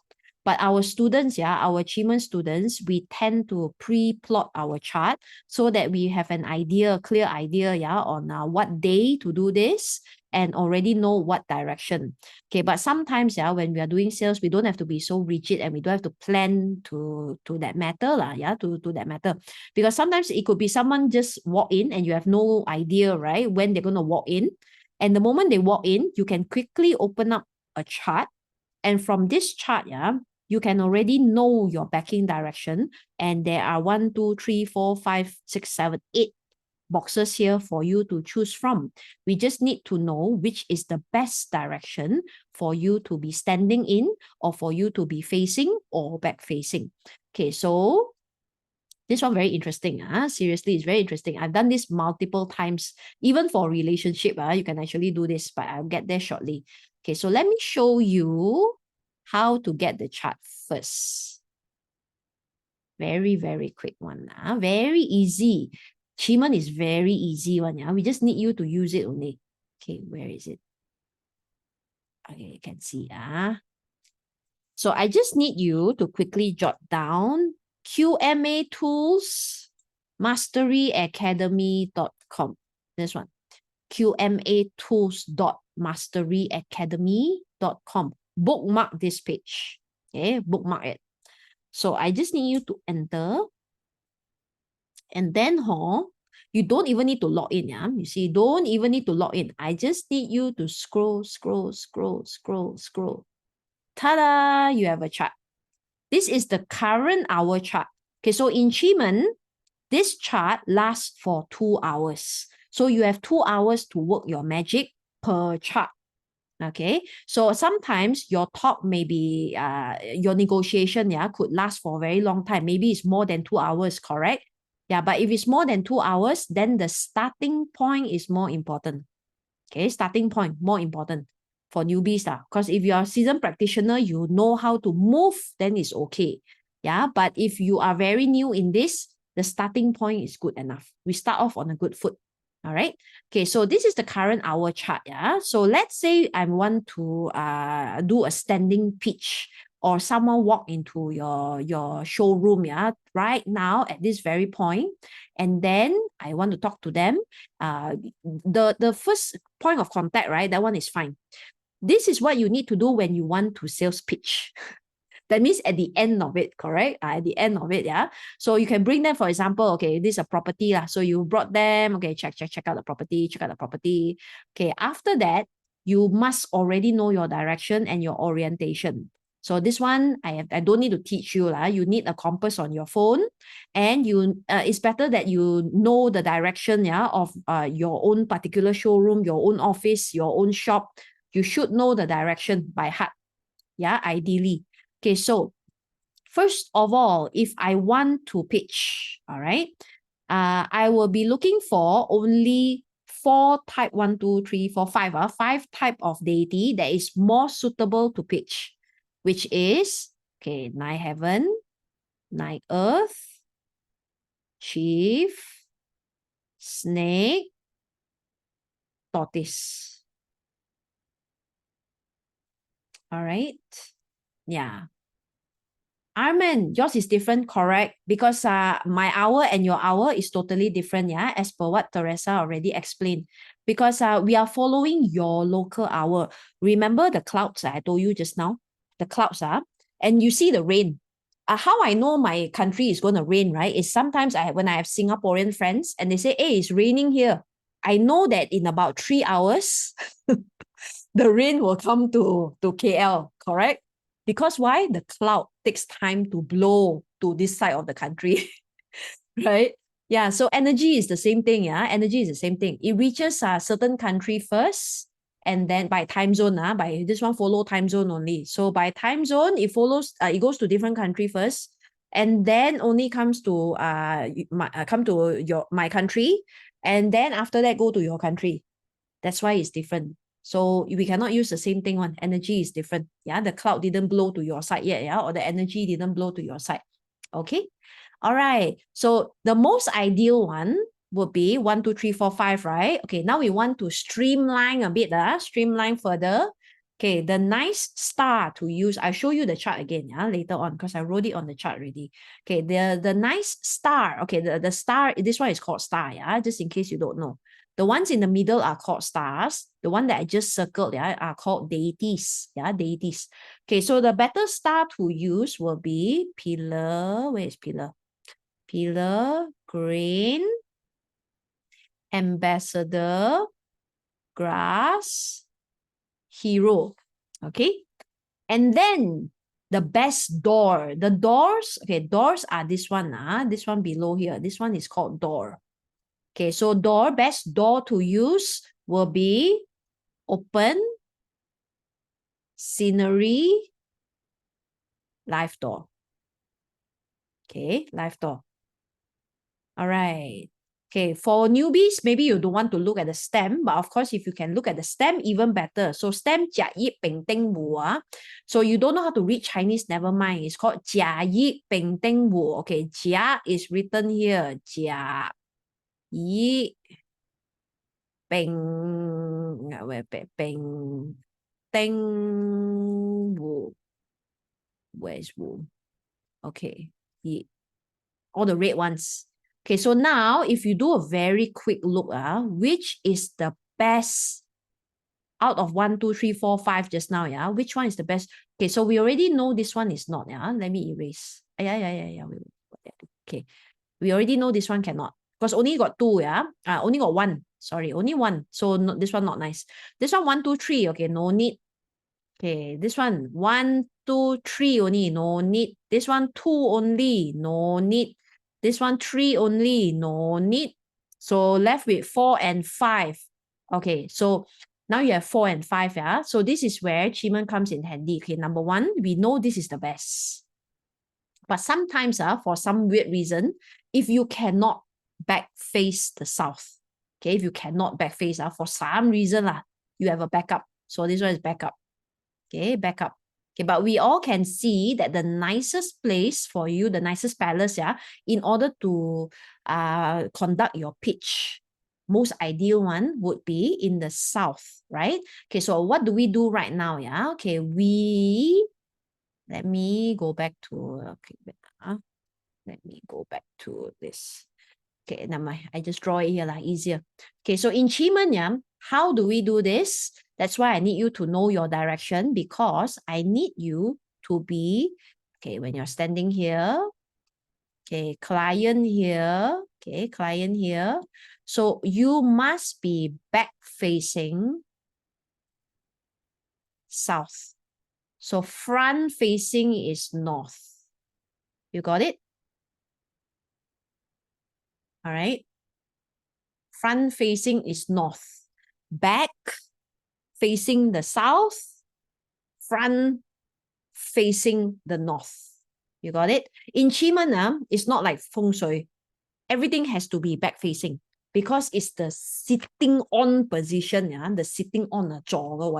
So sitting on position, that's why your back must be facing the south, your head must be facing the north. You might think that this is very tedious, but when you do this fast enough, it's very second nature. It's very second nature. The moment you see people, you talk, you just take out your phone, just quickly talking. Actually, you click. Then you look, oh, okay. Then compass, turn. Okay, then when they're talking or you're waiting for them, there's some technique when you can either stand or you sit. So when you're sitting, right, you can choose your sitting position. Yeah, correct. In this chart, northeast is also usable. You are right. Yeah, it's just that we went with the nicest one, which is south. So I just told you we keep this as backup in case for some weird reason, maybe your client already sat here. Let's say for some weird reason. Okay, then we use backup plan. Backup, northeast is also good. All right. Kelvin, your colleagues say that you are like a scout, often seen in the office with a compass. Yeah, every Qimen practitioner always has a compass. The best one, if Kelvin, if you pro tip, if you don't want to look like a scout, right? My compass, is actually my G-Shock. I purposely bought the compass G-Shock, I think it's called Mud Master. Yeah, what you call this? G-Shock Mud Master. That one has a compass. So trust me, I done all my studies already. There are only 2 digital watches where the compass is a bit more accurate. One is Sunto, the other one is G-Shock, a bit more accurate than the rest. The problem with Sunto is that the battery goes off pretty fast, and then the watch, the old one now, okay, the new one I'm not sure, but the old watch, it malfunctions quite quickly. Then you have to get a new one, which is quite irritating. Yeah, so that's why I stick to my G-Shock. Yeah, so I just press one button, I look at my watch, like looking at time, right? But actually I'm looking at the direction. Samsung digital watch, not so accurate. Because the Samsung digital watch, right, does not have their own altimeter, or what's that meter, that meter that they have in there. So you have to look for the one that has this. And Samsung watch, they need to connect to your phone. So whatever is in your phone, they just replicate on the Samsung watch. Yeah, so not so accurate, actually. Not accurate enough lah. Not saying not accurate, not accurate, but not accurate enough. They can be very wrong. Okay, so I do that. Use that teeth, then you can see already. Okay, stand here or stand there. iPhone, there has been times where I used to think iPhone is more reliable than the Android phone, the Compass. But I've seen the iPhone gone wrong also. A couple of degrees, then totally different sector. Yeah, so it less than the Android, but not so reliable also. Okay, I'll repeat. I mentioned the 5-1. Okay, let me show you back the chart. Then it's easier. Let me show you this chart again. All right. There. You just take note lah from here. Okay. So the deity, I already wrote it down. Yeah. Chief, 9 Earth, Harmony, Snake, Tortoise. Okay. The star, remember I said this one is the deity. This one deity. This one is star. Okay. This one is door. And then the stem. All right. So we go with the one with the most that you circle lah. Yeah. So if you circle everything also nice, right? Everything also suitable for this, that will be the best. But if you too fast, like wow, too difficult to check. Okay, then another pro tip, if let's say too emergency, really emergency, immediately go for live door or scenery door.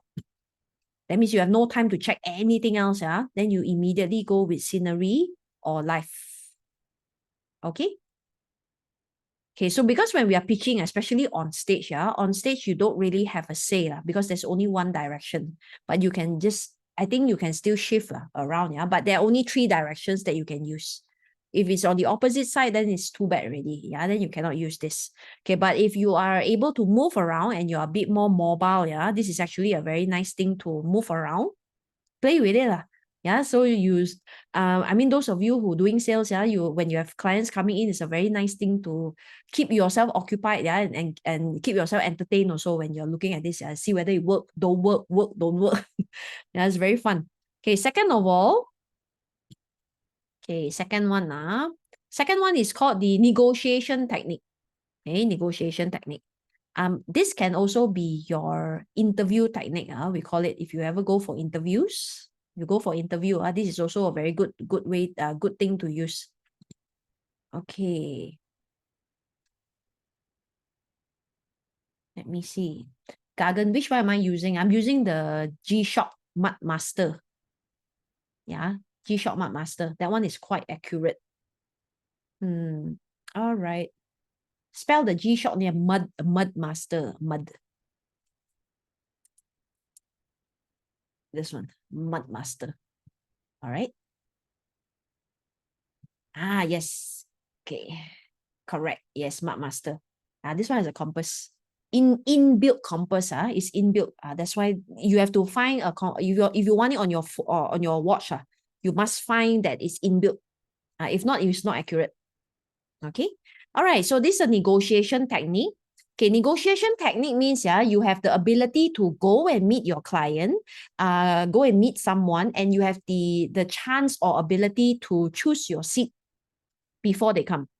So this is why it's good for you to go a little bit early. If you already know the chart, try to make all your meeting, if you want to use this technique. And if you don't have the advanced chart, you might want to make all your meeting between 1:30, 3:30, 5:30, 11:30, like that. Easier. Easier. Okay, because when you go in there, you can already check when you're 11. When you arrive around 11, you already check. Then when you're meeting 11:30, right? So you go in by 11:15. And then maybe you identified this one already. You identified, okay, I want to use, let's say this one, Chief which one? Let me see. Harmony Heart. This one, let's say. Okay, let's say we want to use this one. Open door, harmony. Yeah, and all these are very nice formation. Okay, then when you go in, you already open up the compass. Hopefully the sitting is like this. And then when you see it northwest, you immediately already pick this seat. Not this seat, not this seat, not this seat. All right. Okay. So this is when you are dealing with people, yeah, and your negotiation. So once you already booked your seat, yeah, you already confirmed you're going to be sitting here, you have the advantage over the entire negotiation. Yeah, so this is very, very useful for all your talking to people. Sometimes it may not be your sales. Sometimes maybe you need to negotiate something. Yeah, you need to negotiate a deal. You need to negotiate your settlement. Any form of settlement. You need to go for interview. You need to talk about your promotion, which is also a negotiation technique. Then you need to use this technique. Yeah, you have to find, like I said, make it like 11:30 lah. So it's easier for you to check the chart when you touch 11. And then by 11:15, you quickly go in, you choose your own seat. Backing, not front, backing. So like I said, if you, let's say we chose the northwest, yeah, when you go in, you use your mud master, press again, and then you see, northwest. Northwest is here, back facing northwest one, yeah. Then I'm going to sit here first. Yeah, convincing power lah, yeah, convincing power. Okay, sometimes because I have friends who use this a lot for their interview, and they tell me that I went at 11:30. There is a seat here, there's a seat here, there's a seat here. This is the wall. No seat. So then you have to quickly look for the second best, the second best seat. Sometimes maybe second best taken by client, yeah, all these other things here. Then we call this affinity. Too bad. You roughly already know this one will not work out. Actually, you already know upfront one. This may not work out. This might not work to your favor. So okay lah, don't pay too much attention on this. Next one. All right. Okay, got it, yeah. All right. So then let's use a third technique. Third one, I call this target area selection. Okay, target area selection, yeah, meaning that let's say this is not anyone walking into your shop. We are also not meeting anyone for any negotiation or any talking or any pitching or any sales talk. We're not doing all that. But what we are doing right now is we have been invited to a particular event, or nowadays there are a lot of events, right? Even yesterday I went to a breast cancer awareness. Of course, that is more for their client appreciation. Okay, there are also a lot of events where car event, for example, car launching. You have a car launching event, and then you invited all these VIPs, yeah, mingling around in a room, and then you have a bunch of salespeople at the side, correct? Yeah, so maybe this is your scene, this is your war zone, yeah, right now. So how do I deal with this? And people are everywhere. Left, right, front, behind you, so many people everywhere. But how do you know where to zoom into, and how do you know where to spend more time? There's actually a technique for this, yeah. So here in Qimen, we can actually use Qimen, yeah, to identify this. This is the best part. I love to play with this part one, yeah. Okay, so here, let's say you went to the event, okay, and then now everyone is mingling, everyone is everywhere, and it's time for you guys, yeah, to go and talk to your clients, or maybe, go and network around and meet potential or create leads. This is the important part, right? Go and create leads. Your boss tell you, move, go out. Immobilize, go and get me some leads. Okay, so where to go? Don't know where to go. You open up this chart at that particular moment in time, yeah? Open it up. And then, okay, let me go to the next one, yeah? I'll get back to this chart shortly. Okay, we only need to look at the deity. Only need to look at the deity. Okay, so I'm going to go back. I'm going to flip back here. Wait, I'll come back shortly. So now we know, okay, I need to look for Chief, Nine Earth, Harmony. Where is the other one? Nine Heaven. Okay, why do I need to identify this, yeah. Okay, chief, just to let you know, usually wherever the chief mingle or wherever the chief is, yeah, these are all the high roller. These are all the owners. These are all the elite, the elite of all the elite. They are all here. These are also people who hold some sort of title. All the datuk, all the tan sri in my country. Yeah, we have all these night ship. Yeah, all these are datuk ship and all this. So most of them will be mingling here because they all mingle together, one right. The idea of energy is that birds of a feather flock together.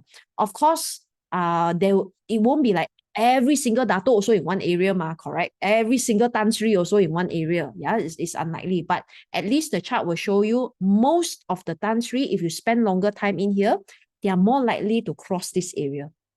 They will definitely cross this area a little bit more because the energy of this space resonate with them. So we normally ask you to, okay, if that is your target market, yeah, because you have to identify who your target market is first, then you stand here. Mingle here, move towards the southeast of the entire room or the entire space. Just hang out there. All right. Okay, so 9 heavens are business owners, entrepreneurs. At least they are decision makers. Decision makers all here, yeah. If you want to talk to decision maker, yeah, maybe this is the PA, maybe this is the CFO, yeah. This one is the approval. Yeah, it may not be the owner, but this one have to make the decision one. Yeah, this is the board of directors, the head of the board of directors, let's say. Yeah, so in here. So if that is your target market, yeah, we want to spend more time here. Okay, 9 earths are the tycoons, the rich people or the unassuming one, yeah, that maybe don't really look like, they don't dress up to the elite kind, a bit more down to earth one, but the wallet a bit thick lah, and then quite have a lot of money to spend. Okay, so these are people who look at value as well, or it could be that they are the CFO of the company, which means need their approval as well. Yeah, need their approval. So this 3 area you already know should mingle here, here, and here. Okay, the last one, harmony. Harmony, they are also very nice because number one, if you are in this area, you know that all these people in here very friendly. This is if you stand in the middle of the room, the one that is laughing and chatting, will be this area, the north area of the room. Okay, because the people are very warm, they're all connected. These are the connectors, These are all the networkers and the connectors, the people who know everybody else and have connection to everybody else. They will be mingling here. So if that is your target market, you would want to move to the north side of the room and hang out here a bit more. All right. Okay, at least we need to know where to avoid, right? Where to avoid. Okay, so in strategic execution, we call this Qimen strategic execution. In this strategy or this game of war that we are playing here, we never want to go to the side where there is the snake or the black tortoise. Okay, because number one, if you go to this side, you are more likely to meet people who take but don't want to give.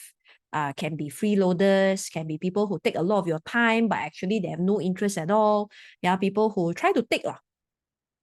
Every time we see the snake, these are takers, not givers.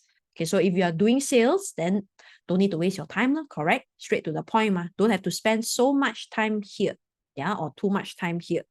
And then black tortoise. Okay, this one are the scammers.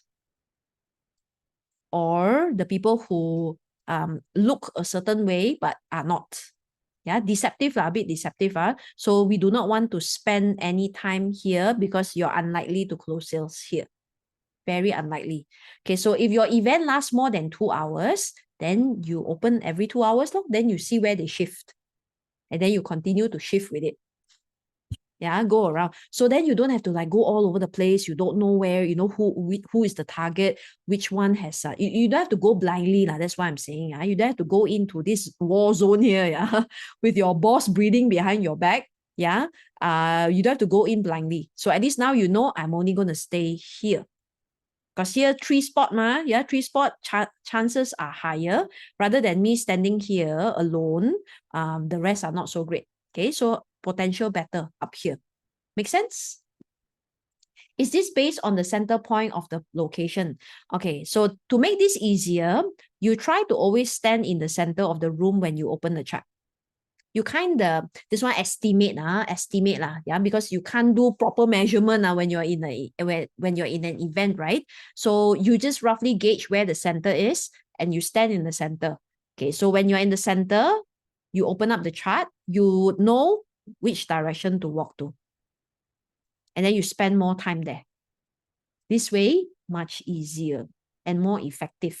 Yeah, and you don't waste so much time also, right? Okay, so the rest here, I just gave you some idea. So we know to approach will be this. Chief, 9 heaven, harmony, 9 earth. I gave you the description. Totally avoid one, don't have to bother this area. Black tortoise, surging snake. No need to bother. This one require patience. So depends on you lah, whether you have time, no time. Okay, you have a lot of time, you have patience. Okay, you can deal with these people because this one is really 50-50. Okay, 50-50, depending. Yeah. All right. How to find romance? Okay, quick one. Because I share this with my friends as well. Last time when I have time to go clubbing a bit more with all my single friends. So they always ask me, where all the men? Where all the good men? Where all the good men at? Good men only. Okay, so I open up, when I open up the chart, I'm in the center. I try to be in the center of the club, center of the bar or center of the club. And then I open up the chart. So let's say this is the chart. Let's say this is the chart. So we normally would want to go with a good intention one, Chief, heaven, earth, harmony. Same thing. This 4. So I would say go in this direction. And let's say my friend talking to a guy, talking, laughing, flirting, right? And then I open up the chart and I see the guy is, let's say, in this black tortoise area. I will just drag her away. I drag her. Get out. Move. Sorry. Busy. Let's go. Girl time. Then she asked me, why? What's wrong? And I said, cannot. Let's go. Let's go. Go somewhere else. Then I shove her somewhere else. So that's how we do it for relationship also. If you are scouting for people, this one needs to be in the vicinity of people. So you roughly can tell the intention of the person at that point in time. Kelvin. What's that? That poor guy, maybe the bar was there. Okay, Clara, can we apply this method to choose the district of a city to do event or seminar in? Depending on your purpose, I guess. Your purpose, Yeah. You can, but because all of these have a different meaning. So I think, Clara, you studied a little bit more to know, to look further, not just the deity. Probably you also need to look at this one. What's the end game here, because the star will tell you the industry, the culture, the setting, the environment. That one is important. So maybe you want to check the star rather than the deity. Okay. Yen K, okay, if running online business, how do we use Qimen to increase sales? Okay, good question. So if you are running online business, so now I don't meet anybody and I don't see anybody. Okay, so now fourth scenario, online. Okay, so online, we also use the same concept here. Okay, same concept here, So we want to choose the day, the hour where everything is nice. Okay, so for example, this one, we are taking the south, right? So same thing when you're on online, even better, because online we can swivel anywhere, right? We can swivel, we can shift our direction, or if not in the right direction, you just take your laptop with you and then you move to a place where you can back face the south. Back face the south.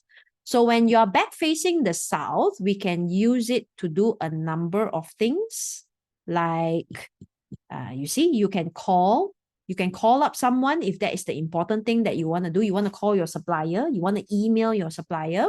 Let's say it's not about emailing. Then I would use that timing to send out my new product, the launching of my new product, whatever sales, new sales promo that you have. You want to launch your promo. You want to get people to talk about certain things. You want to run your webinar. You might want to use that hour, back face at that hour, and then you blast it up at that point in time. All right? Okay. So how do we use this? Yeah, this is the last part, action. So this one, we already know that it requires a lot of your action because this one, you need to be standing either on stage or off stage, but you are moving around, you're pitching on a particular area, specific area. Okay, second one, you are you set your meeting or you set your negotiation, yeah, or you call your meeting with the people necessary, yeah, and then you go in a bit earlier so that you can choose your own spot first. Okay, these are the action. This one is when you are at an event and you also know which direction to spend more time in, yeah, or which area to spend more time in, because you are more likely to see people who have the capacity, yeah, and at least people who have more potential, your leads, yeah, really your leads. More of your leads will be in the area, in the area that I specified earlier. Okay, so other things that you can do was you can make a phone call. Let's say I don't have an event. I don't have a walk-in. I don't have any sales pitch or any stage, yeah, that I need to speak to, or a bunch of people that I need to speak to on the stage. I don't have it. So I use this particular hour to call my supplier, call up new people, cold calling. If you need to do that, you use those particular hour to cold call, you're more likely to have better hits. Yeah.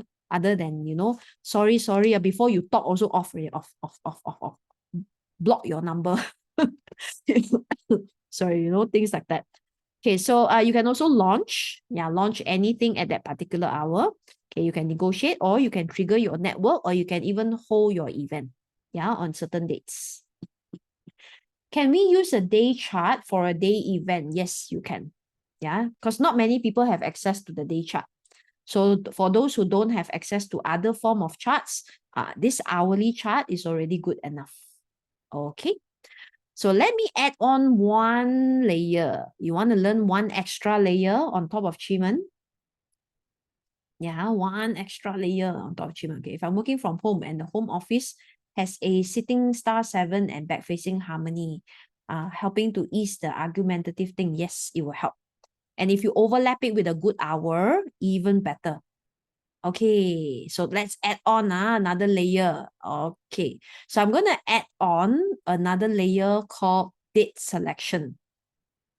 Yeah, date selection. So this is the chart for October, because now we are on October 9, yeah, October 9. So let me show you. Actually, I can already pick the date for you now.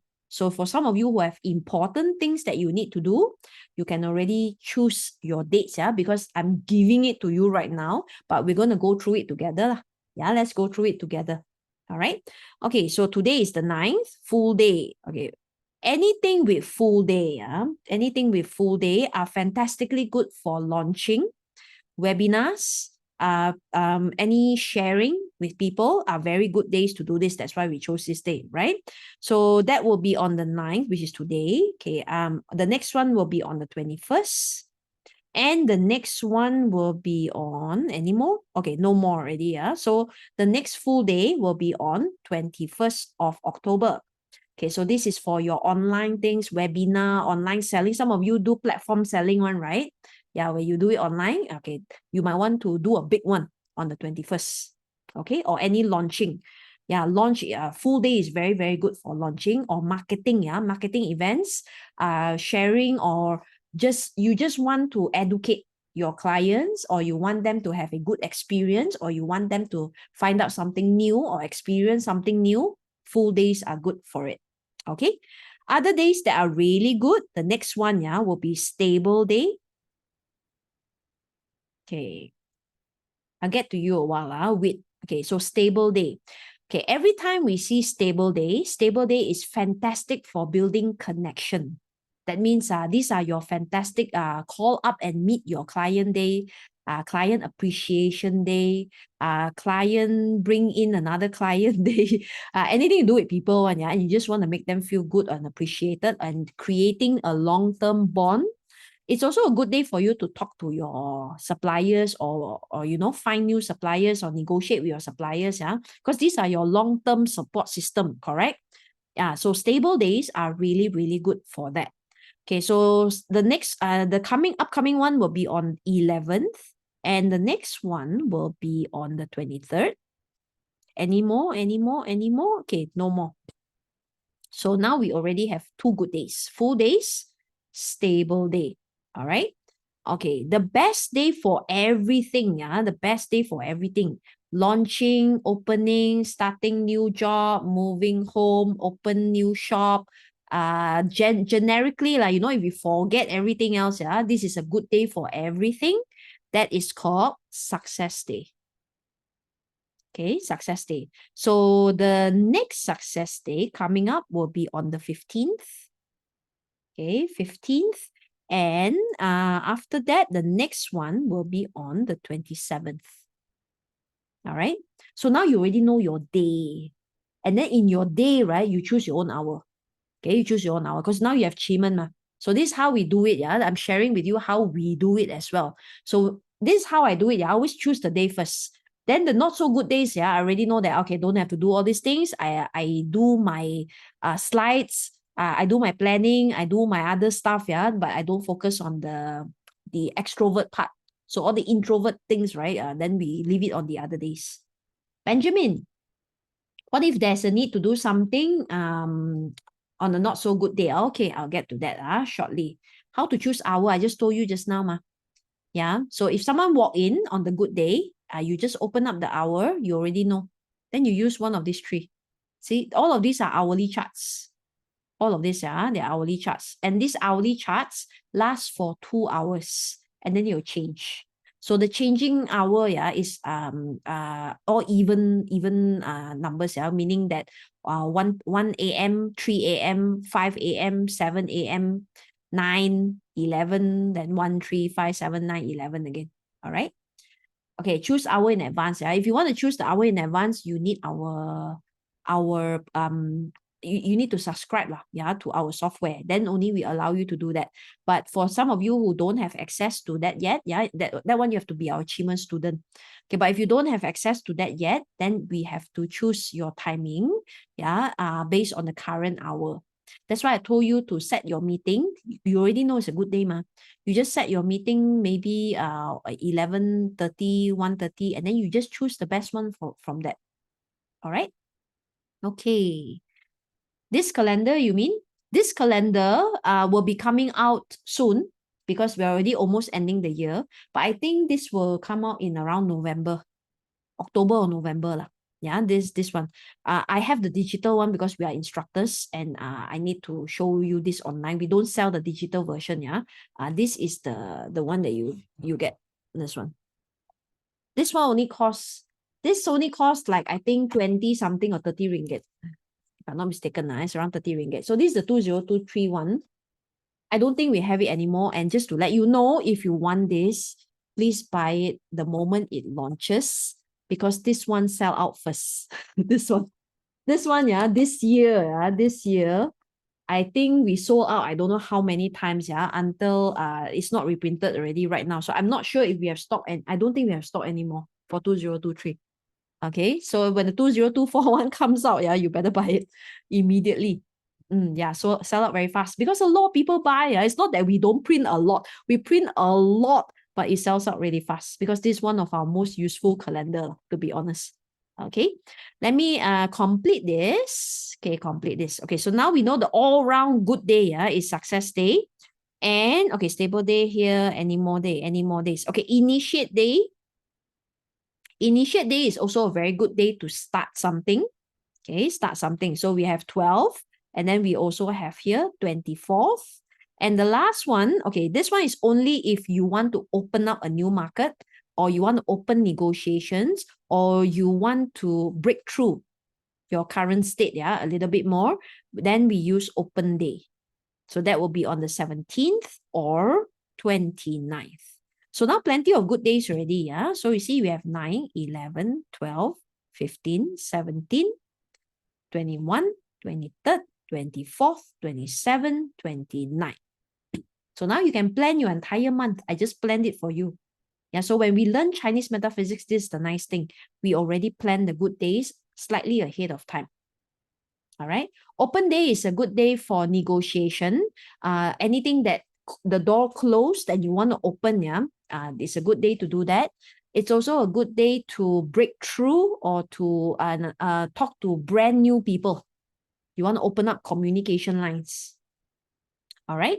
So now you see all 1, 2, 3, 4, 5, 1, 2, 3, 4, 5, 6, 7, 8, 9, 10 days. 10 good days to do bigger things.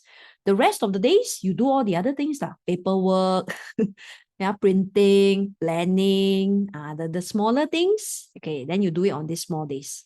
Okay. All right. So let me see. Okay, what about initiate day? Good for interviewing people. Okay, if you want to interview people, yeah, the good days will be stable day. Initiate day is okay. Open day is also pretty good, yeah, for conducting an interview. Success day is also good. All right. How about good day to start new job? Okay, new job, yeah, new job, success day lah. That's the best. Yeah, success. Stable day is also pretty good to make sure the people factor. You start off on a good note at least. Danger day bad for moving home. Not entirely. I mean, it's not the worst day. It's not the best day either. So of course you have to check other things like it's not clashing you or any members, your family members. That one is more important. Okay. All right. I often see Danger Day on Tongshu, but his Tongkong rating is excellent. Danger Day, okay, Danger Day is not a bad day. That's why it's in red. If you notice the Danger Day, our Danger Day all in red one. Where is it? Where is it? Here. 1st of October, Danger Day. Okay, why? Because in chaos, there's opportunity. Okay, so Danger Day, right? You have to be very, you have to initiate something. That means you have to do something. You have to prepare something. It's always about preparation. So it usually means that if you're using that day, you elevate yourself in one manner while everybody else is in chaos. Yeah, so you're like the only one that has clarity during the day. Okay, so Danger Day is pretty good to use if you want to really get an edge over other people, or you want to move a bit further, you want to blindside your competition. If you want to blindside your competition, you want to get ahead, you actually use Danger Day. Even better. All right. Oh yeah, 14 also have, yeah. Okay, 14 also have. Okay.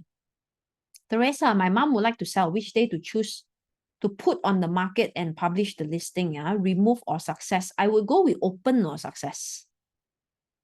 Okay, open or success will be better. To sell or rent a property, same no success or open. Okay, because open ensures that people can see that you are that your property is in the market. That will be good. All right. Okay, renting a property, I would also use a stable day, because stable day means that you're creating a bond. At least you attract better tenant. Yeah, better tenant, easier to handle, nice to talk to, nice tenant, stable day. Okay, that will be good. Selling, we don't care, correct? Yeah, selling, you don't care too much, because it's one off. Then I don't have to see you anymore. But if it's your tenant, right, you might want to use a stable day. Gigi, I'm not into sales and marketing. What can I launch in my personal life? Launch yourself into. Okay, so it's a very good thing that you brought this up. Yeah, you're not into sales and marketing. To be very honest with you, I used to think like that as well. Yeah, when I was an employee, I used to think like that as well until I became a freelancer.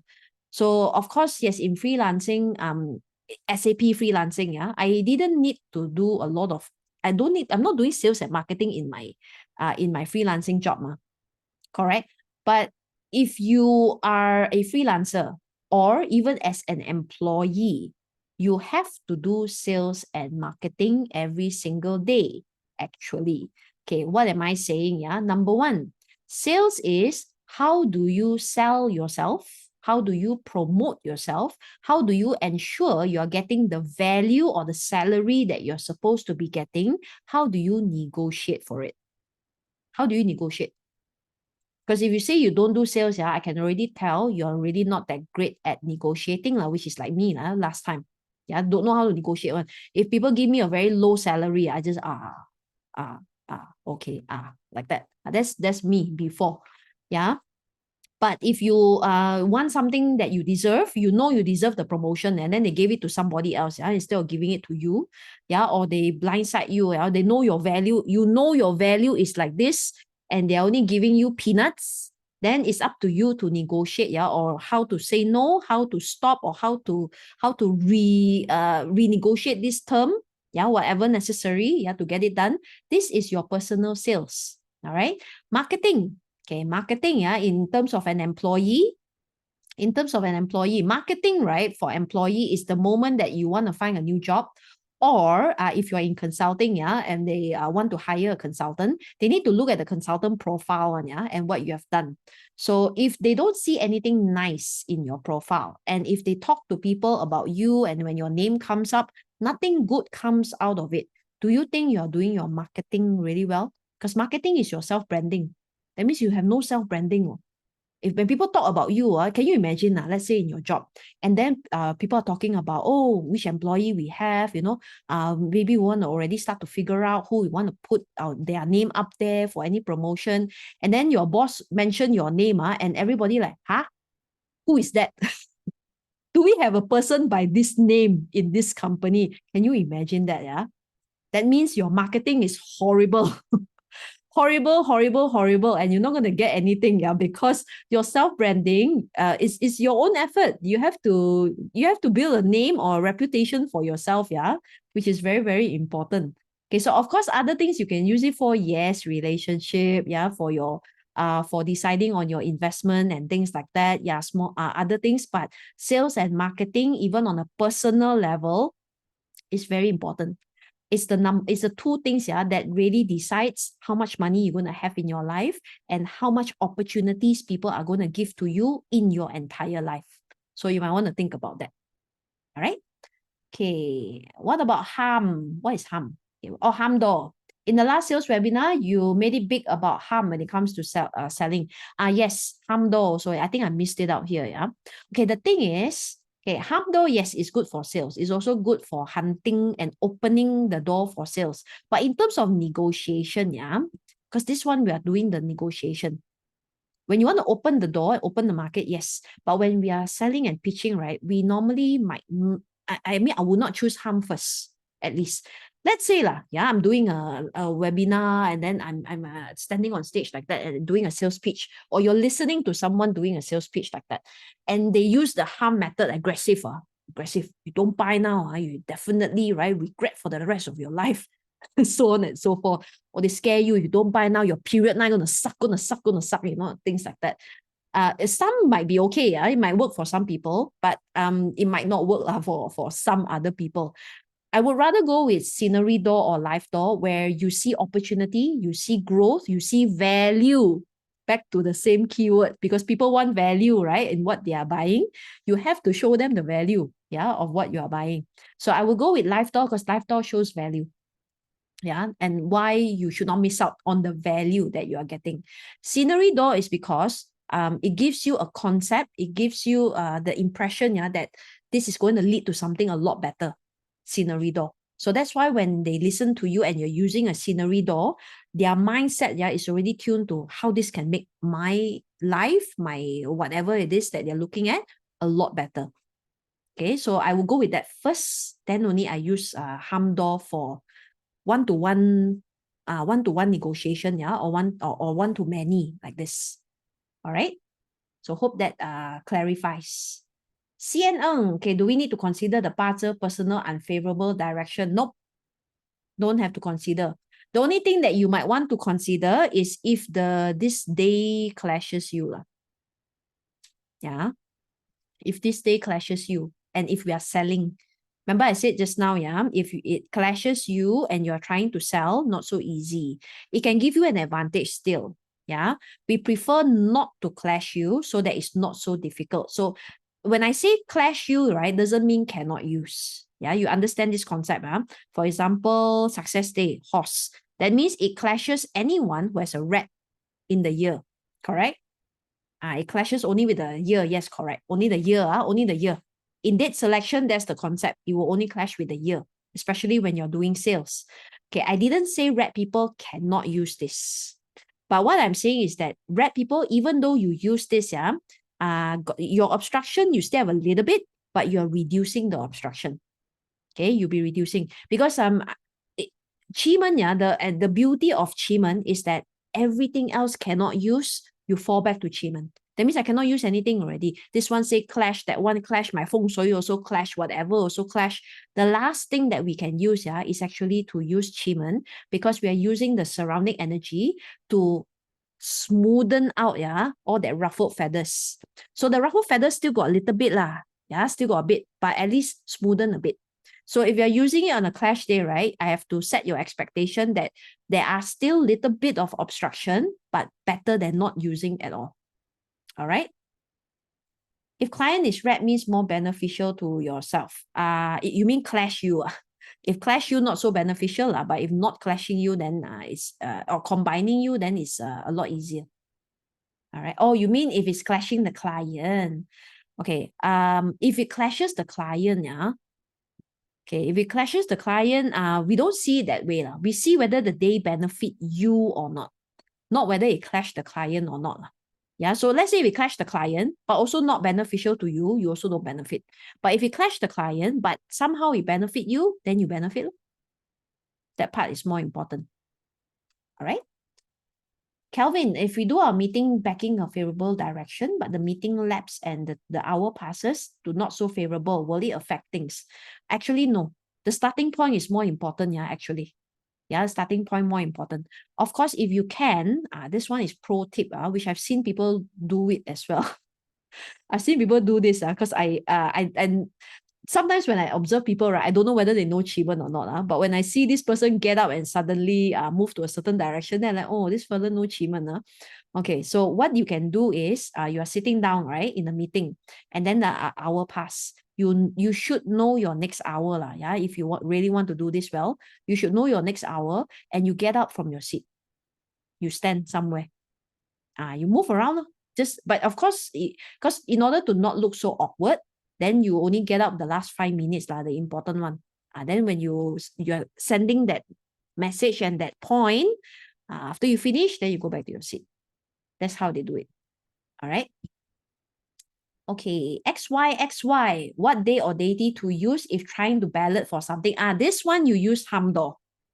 Hamdo, live door, Hamdo.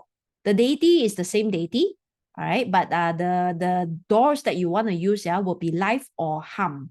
So this one is if I'm seeking for something, I'm chasing for something, or I'm competing for something, then I will use the Hamdo. Okay. Any best timing on 11 October? I haven't checked yet, actually. Let me see. I got time. Today I'm in the mood. 11. Okay, let me see. Can I find any good hour? Okay, normally your meeting would be between, I assume 11 to. Okay, there is a nice one. Okay, 11 also pretty nice already. But let me see. 13. No, cannot. One moment.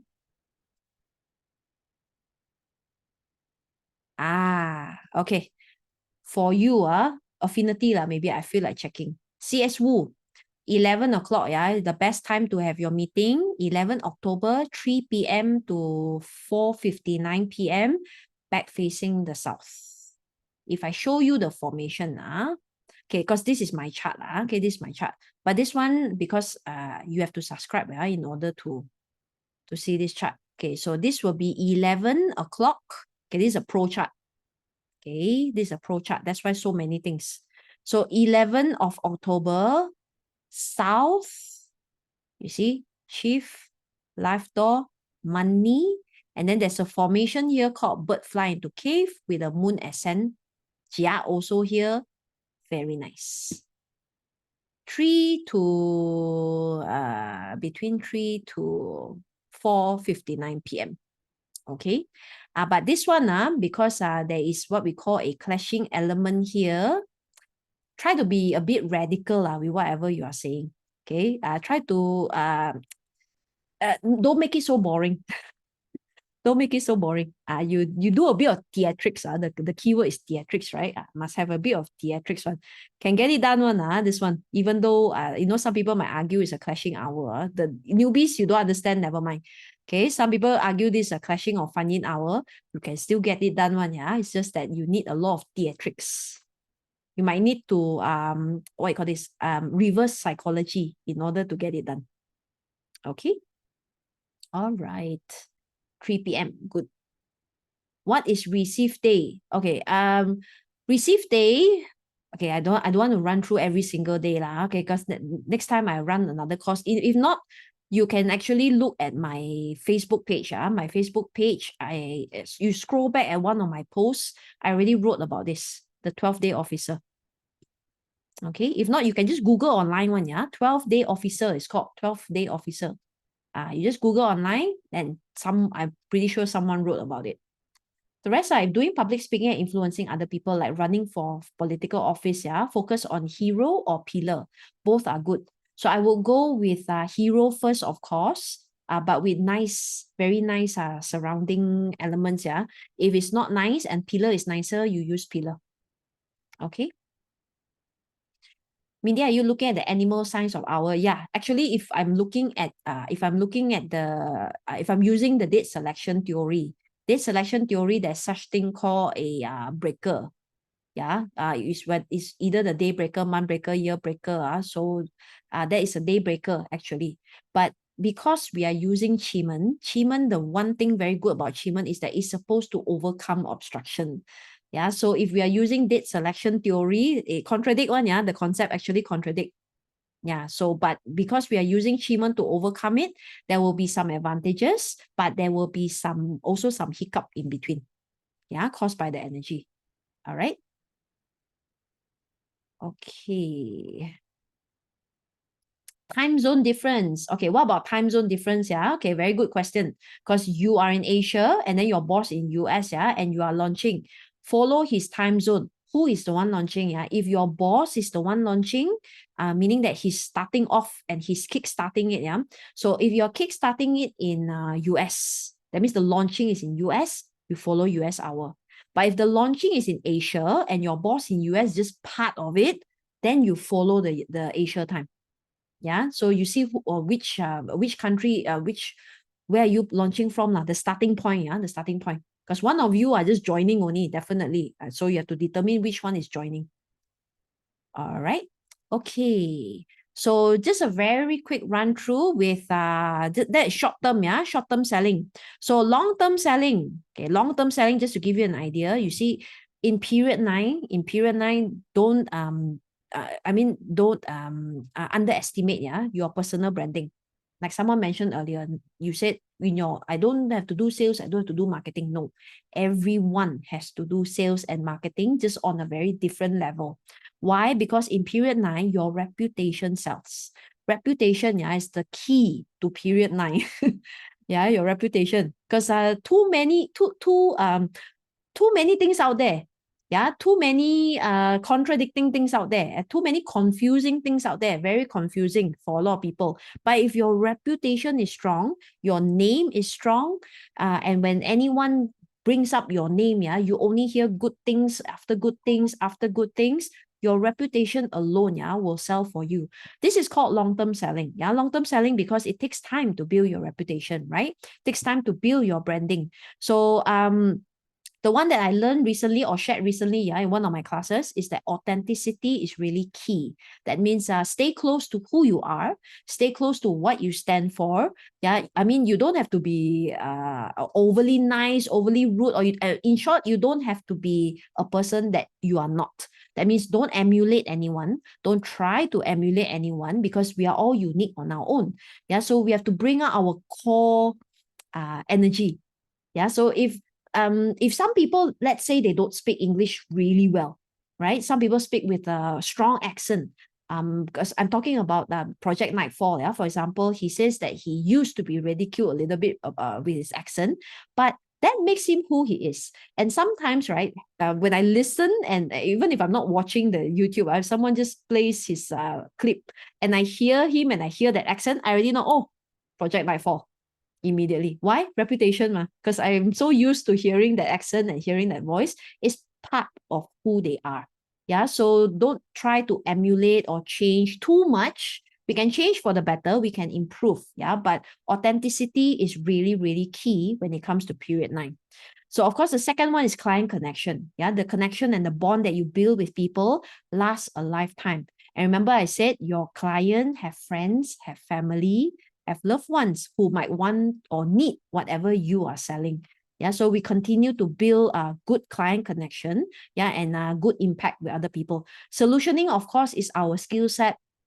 We continue to sharpen, we continue to learn more, we continue to share more, yeah, and we continue to elevate, yeah, whatever we want to learn. All right. Okay, last one, which is the important part.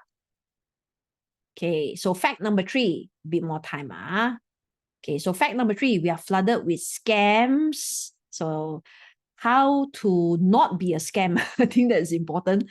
And how to not fall for a scam, yeah, because they are getting more creative and they're getting more believable. So even in my own DM every day, every single day, they keep saying that they want to shut down my Facebook page unless I click a certain link to authenticate something. If not, they are going to shut down my Facebook page. That's what they wrote. And then I didn't reply lah. But in my head, because I scared that if I reply, I might trigger something also. So I don't want to engage at all. But in my head, I'm thinking like, shut it off lah. I don't mind. Shut it off lah if you want to shut it off. Yeah. So it's flooded with a lot of scams, and don't simply click on anything. Okay. The other day I tried this one.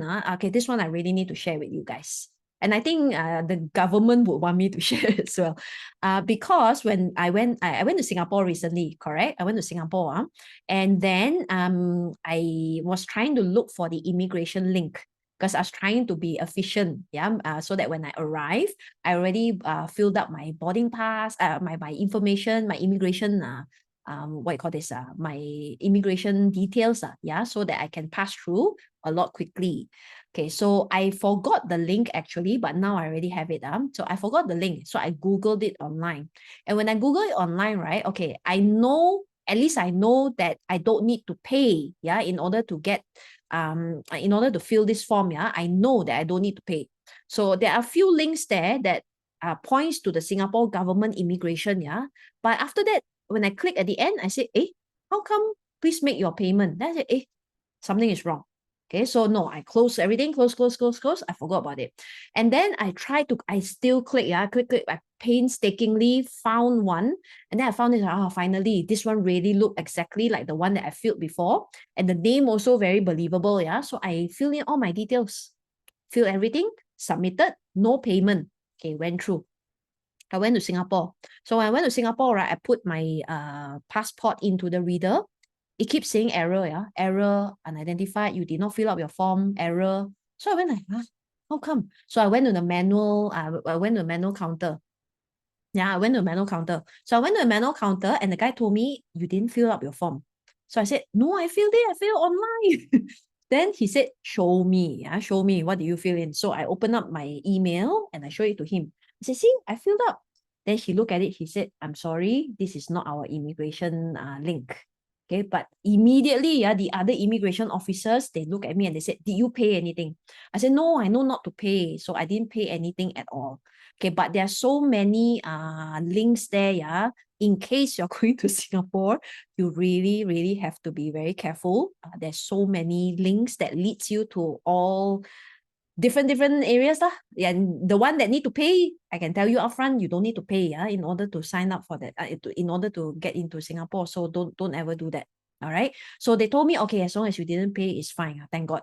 Okay, so touch wood, nothing happened. But a lot of all these scam links, so a lot of scam links up there. So even the government, or this one, I cannot take it though. After that, I was like, oh my God, has it gone to a point, where even submitting the immigration form, I have to worry, can you imagine? So the nice thing about Qimen is that, okay, so it seems that, today onwards, we all need to use some form of tool at least to hopefully guide us and to give us some clue on whether this is real, genuine, believable. You see, so believable. This one I really didn't think that they cloned the immigration site.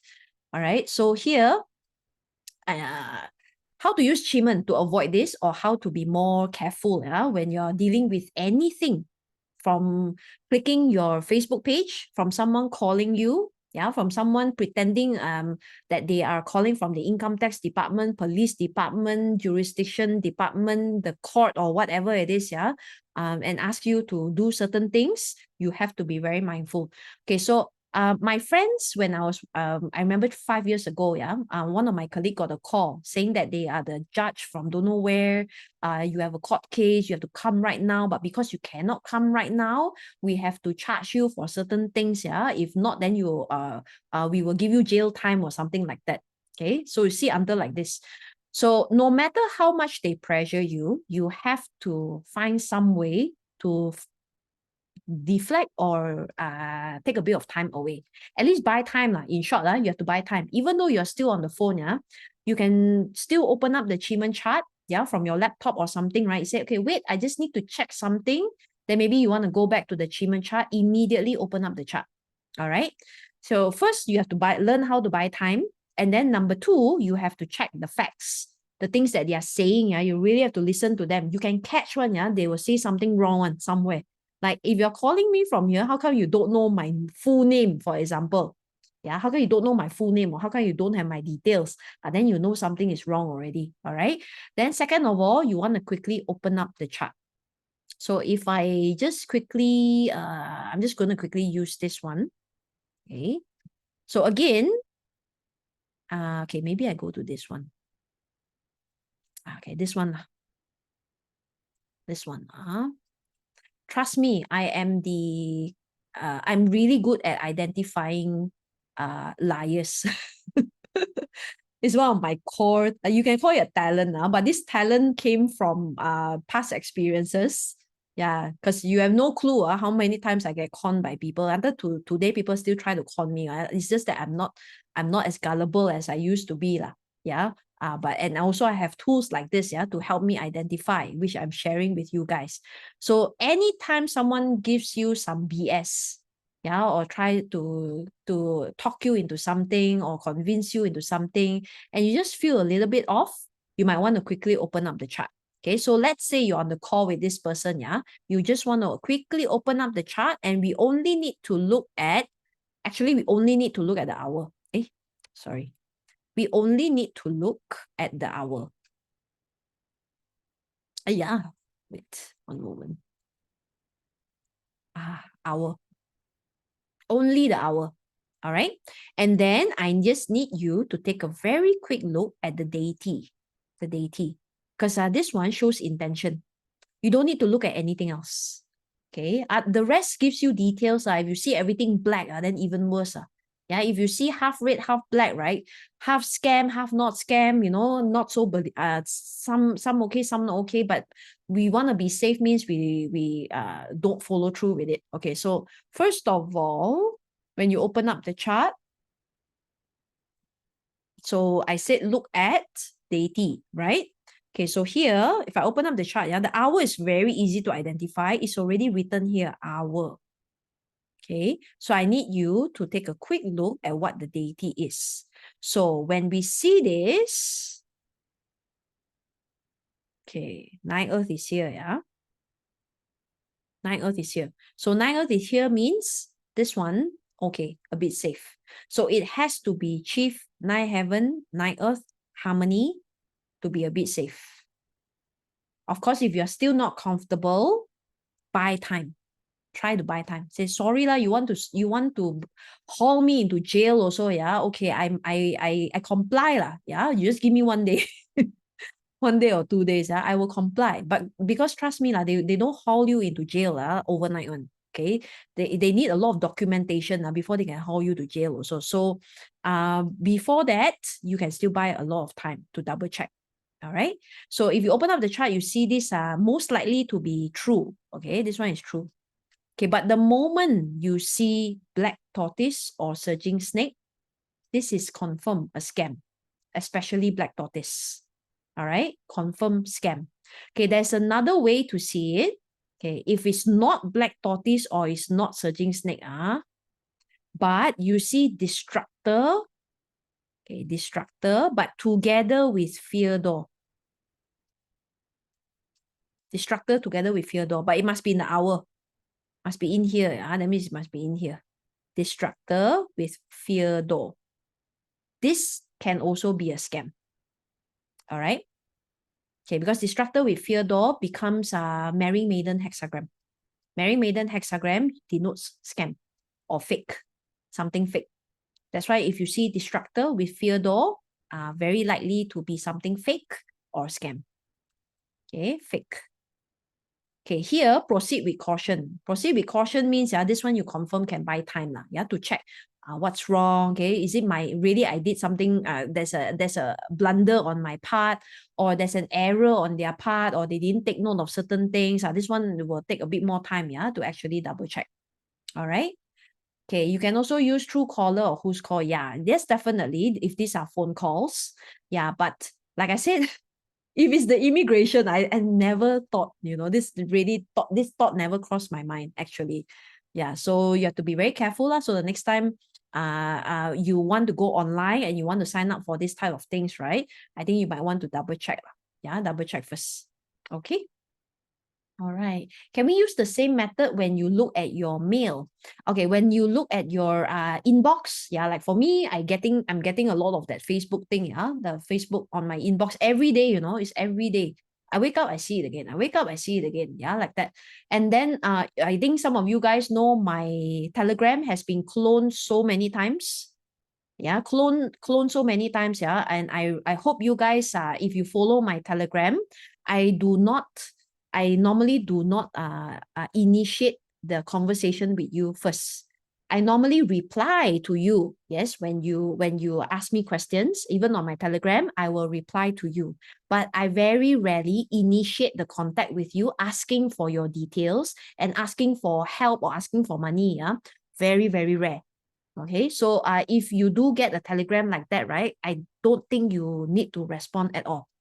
And of course, please don't give anyone any money. Yeah, even if I'm asking for it, or it seems like I'm asking for it, please don't give me, don't give that person any money. All right, be careful with that. Okay, so the Telegram thing, I tell you, it came to a point where I had to use my friend's phone to reply to this Telegram person.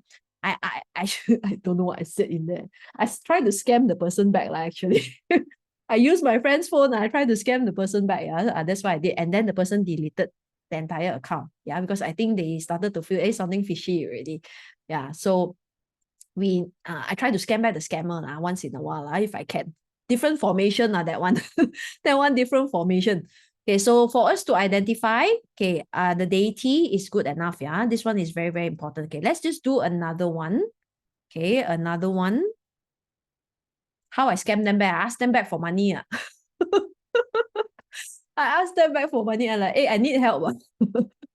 Mindy, you're very rich. I'm talking to myself. Because it's supposed to be my Telegram, right? I said, hey, Mindy, I need help. Yeah, I also got no money. I need some financial aid. You think you can help me or not? Immediately the person blocked me back. Okay, so this one is another sample. Yeah, so sample hour. Let's go to the hour. Okay, hour. This one is moon. So moon means what? Proceed with caution. Okay, moon normally means they're hiding something. They tell you something, which is the truth, but they also hide something from you, which you totally do not know. All right, do not know at all. Yeah, so these are the very scary, we are in scary times. Yeah, this is all I can say. Yeah, the problem with period 9 that people never talk about is that this happens a lot. Yeah, so we have to, as metaphysicians and practitioners, we have tools that can help us with this. We use the tool. All right, as much as we can, right? If not, of course, you still have to go with your logic. Yeah, you still have to check your facts. You have to check with people. You check with your friends. Make sure you have a backup call all the time. Yeah, if I'm doing something funny, you have an accountability buddy. Yeah, to already call you and slap your face like, oh, wake up, wake up, wake up. Yeah, like that. find an accountability buddy already. Okay, if not, then we do this. All right, so we cannot go on living in fear all the time, yeah. Like every day also fear. And then I think someone asked earlier, what if some of the days, are on a bad day? Yeah, the important meeting that I have is on a bad day. And what if like if you're like me, like you see, I just gave you all the good dates just now, 10 good dates, all the 10. I rarely get to use all the 10 dates one, which I which I sometimes share with you guys already. I rarely get to use all the good dates because all my good dates, of course, went to Dato Joey, which is correct. Like I said, it's the correct way. It should go to him. And then I have another group of people, trying to get all the other dates. So they're we are left with a couple of dates, that we can only use with, and sometimes we don't have a choice. Same thing in life where you might not have this opportunity because other people already pounce on some of the opportunities that you have and you do not have a choice. Or lastly, your parter chart clashing, everything clash. And then your feng shui also not nice. Okay, and then you cannot move. And then everything else cannot seem to work already and you don't know what else to do. The last thing to do, is that we have to fix the last thing. We're also using Qimen, but this is called Qimen Destiny. We have to fix your Qimen Destiny chart. Yeah, your Qimen Destiny. So that's why number three, you see, you take your time, you check your facts and you check your chart. And number three, we have to bunk up our intuition and our natural protection. Why? Because sometimes, yes, we may be gullible, and then suddenly fall into one of these little things that you replied maybe. And then the next moment, somebody awaken you. Somebody talk about it online. Somebody, somehow something comes in to stop you from actually making the decision or to proceed with something dangerous. Or miraculously, if there is a danger coming towards you, and then you suddenly just, hey, you saw something cute. You saw this very cute Zhuge Liang sitting at the side of the window and you ran over there and then you stare at the Zhuge Liang and then suddenly the bad people just walk past but cannot see you because you ran into the store staring at Zhuge Liang. So this can only happen because we bunk up our own personal intuition or we call our own natural protection because our own body, they know how to operate on their own. Actually, your body sometimes, even though you don't know what you're doing, how many people feel like this, that your body knows how to react in a certain manner, your brain cannot compute. You're like, how come I just don't want to talk to this person, for example? How come my body, no matter how, doesn't want to walk in this particular direction, but I just don't feel like approaching either this person, this event, this something, this whatever it is, this opportunity. And then after that, you suddenly realize this was a scam. The person is a scammer. Everything is a scam. But your body naturally already reacted, by moving, and then you're like, your brain cannot compute. You don't know why. later you know why. Okay, so this happens, when we can set our natural protection, or I call this reframing your mindset, because your mindset here, although it's in your mind here, your mind is like a frequency. And whatever is in here, the way it emits like a aura ball or a energy ball around you. And whatever is in here magnetizes the things that comes into your life or the things that you repel out of your life. But if we know a way that we can tune this part, repel the negativity, repel bad things, repel scammer, repel all this bad juju, bad energy, and then you already program it to do it that way. So this energy pattern that is surrounding you, will know how to move out of its way, because the frequency is very different. Cannot take the same frequency. Bounce away. Like you go near it, also it bounce away. That kind of thing. So this is what I'm trying to teach in Mindset Revolution, and I've done this myself. That's the core thing. I've done this for myself. I've done this for a lot of my clients. I used to do this a lot in my consult, and I started doing dabble in this a little bit more in Realign when I was teaching Realign, and now I want to streamline just into this through Mindset Revolution. So those of you who've done my Realign, this is like one step further, because we are just deep diving into the workings of your mind, how to work with this, rewire this, and to preset some of the energy patterns that you are carrying right now, so that regardless clash, yeah, regardless of bad day, regardless of whatever that happened, right, you know how to flip everything back to your favor. All right. So as you know, it works as a magnet. Yeah. That's why if you are not reprogramming right now, you are magnetizing certain things into your life. All right. So there's also a way where you can to remove some of this not so positive aspect in your life, but it comes with a bit more time where we have to understand how you're working right now and to go through the tedious methods, yeah, on how to actually rewire this on a permanent basis. Yeah, permanent basis. Okay, so therefore this Qimen, let me see, what's it? See, Qimen Dunja Destiny Chart. The one that I'm talking about today, we cover a lot about the forecasting and hourly chart, but we have our own chart, our own Qimen Destiny Chart. It's the best tool to uncover the workings of your subconscious and why you keep magnetizing, the things that you are magnetizing. So in this Mindset Revolution, you learn how to deep dive into your natal Qimen chart. You learn how to enhance your existing strength and your self-reformation techniques, to empower your personal growth regardless of the state that you are in right now.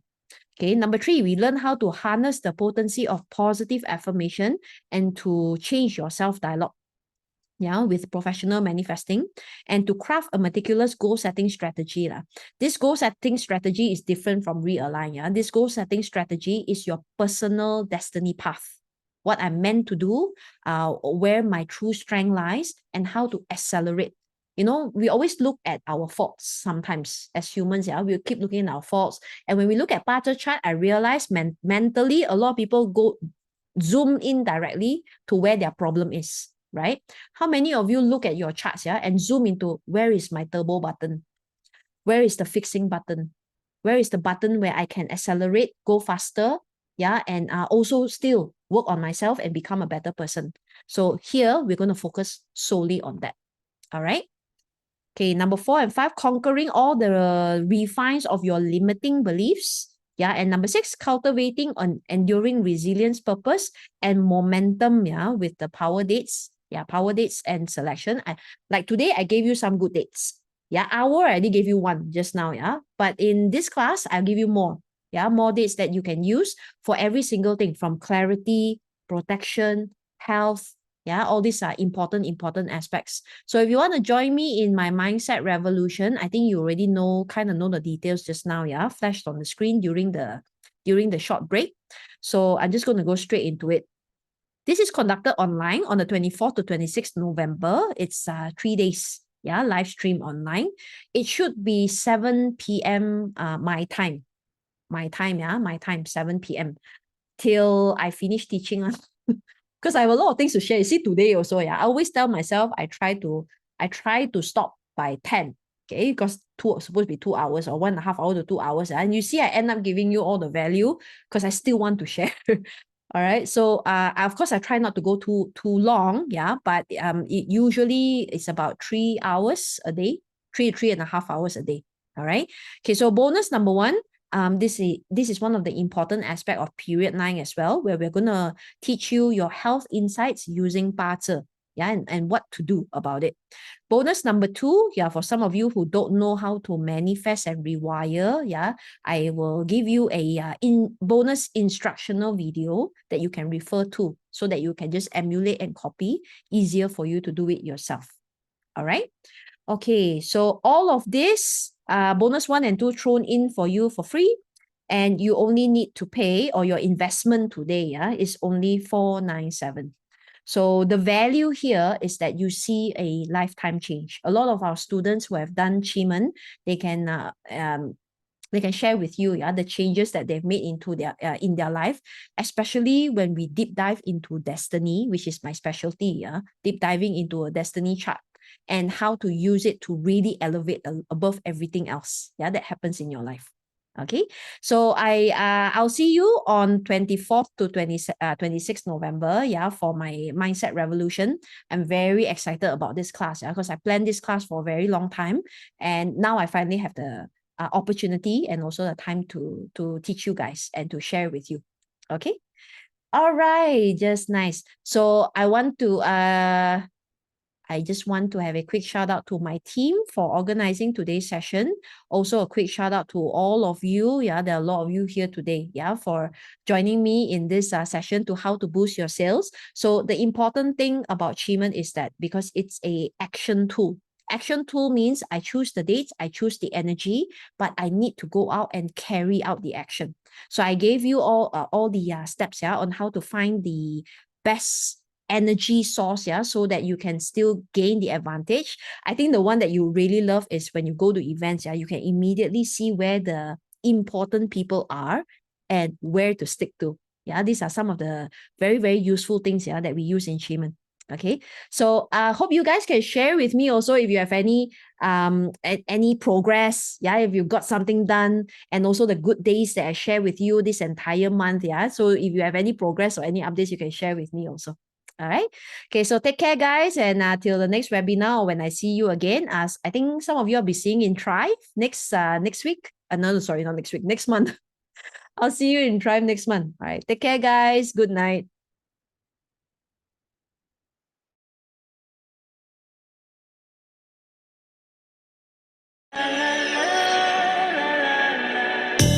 A hopeless romantic all my life, surrounded by couples all the time. I guess I should take it as a sign. I'm feeling lonely. Oh, I wish I find a lover that could hug me. Now I'm crying in my room, so skeptical, but still I want it more, more, more. I give a second chance to Cupid, but now I'm left here feeling stupid. Oh, the way it makes me feel that love isn't real. Cupid is so dumb.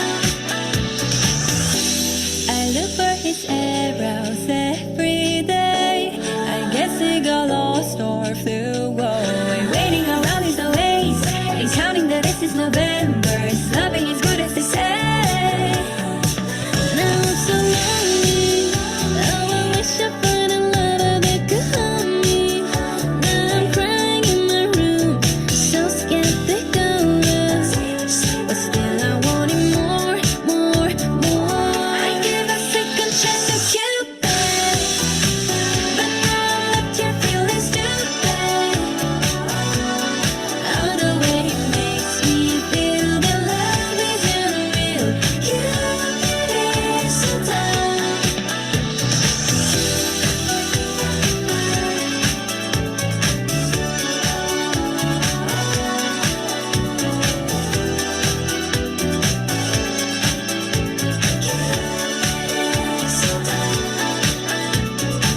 Hopeless girl seeking someone who will share this feeling. I'm a fool for love, a fool for love.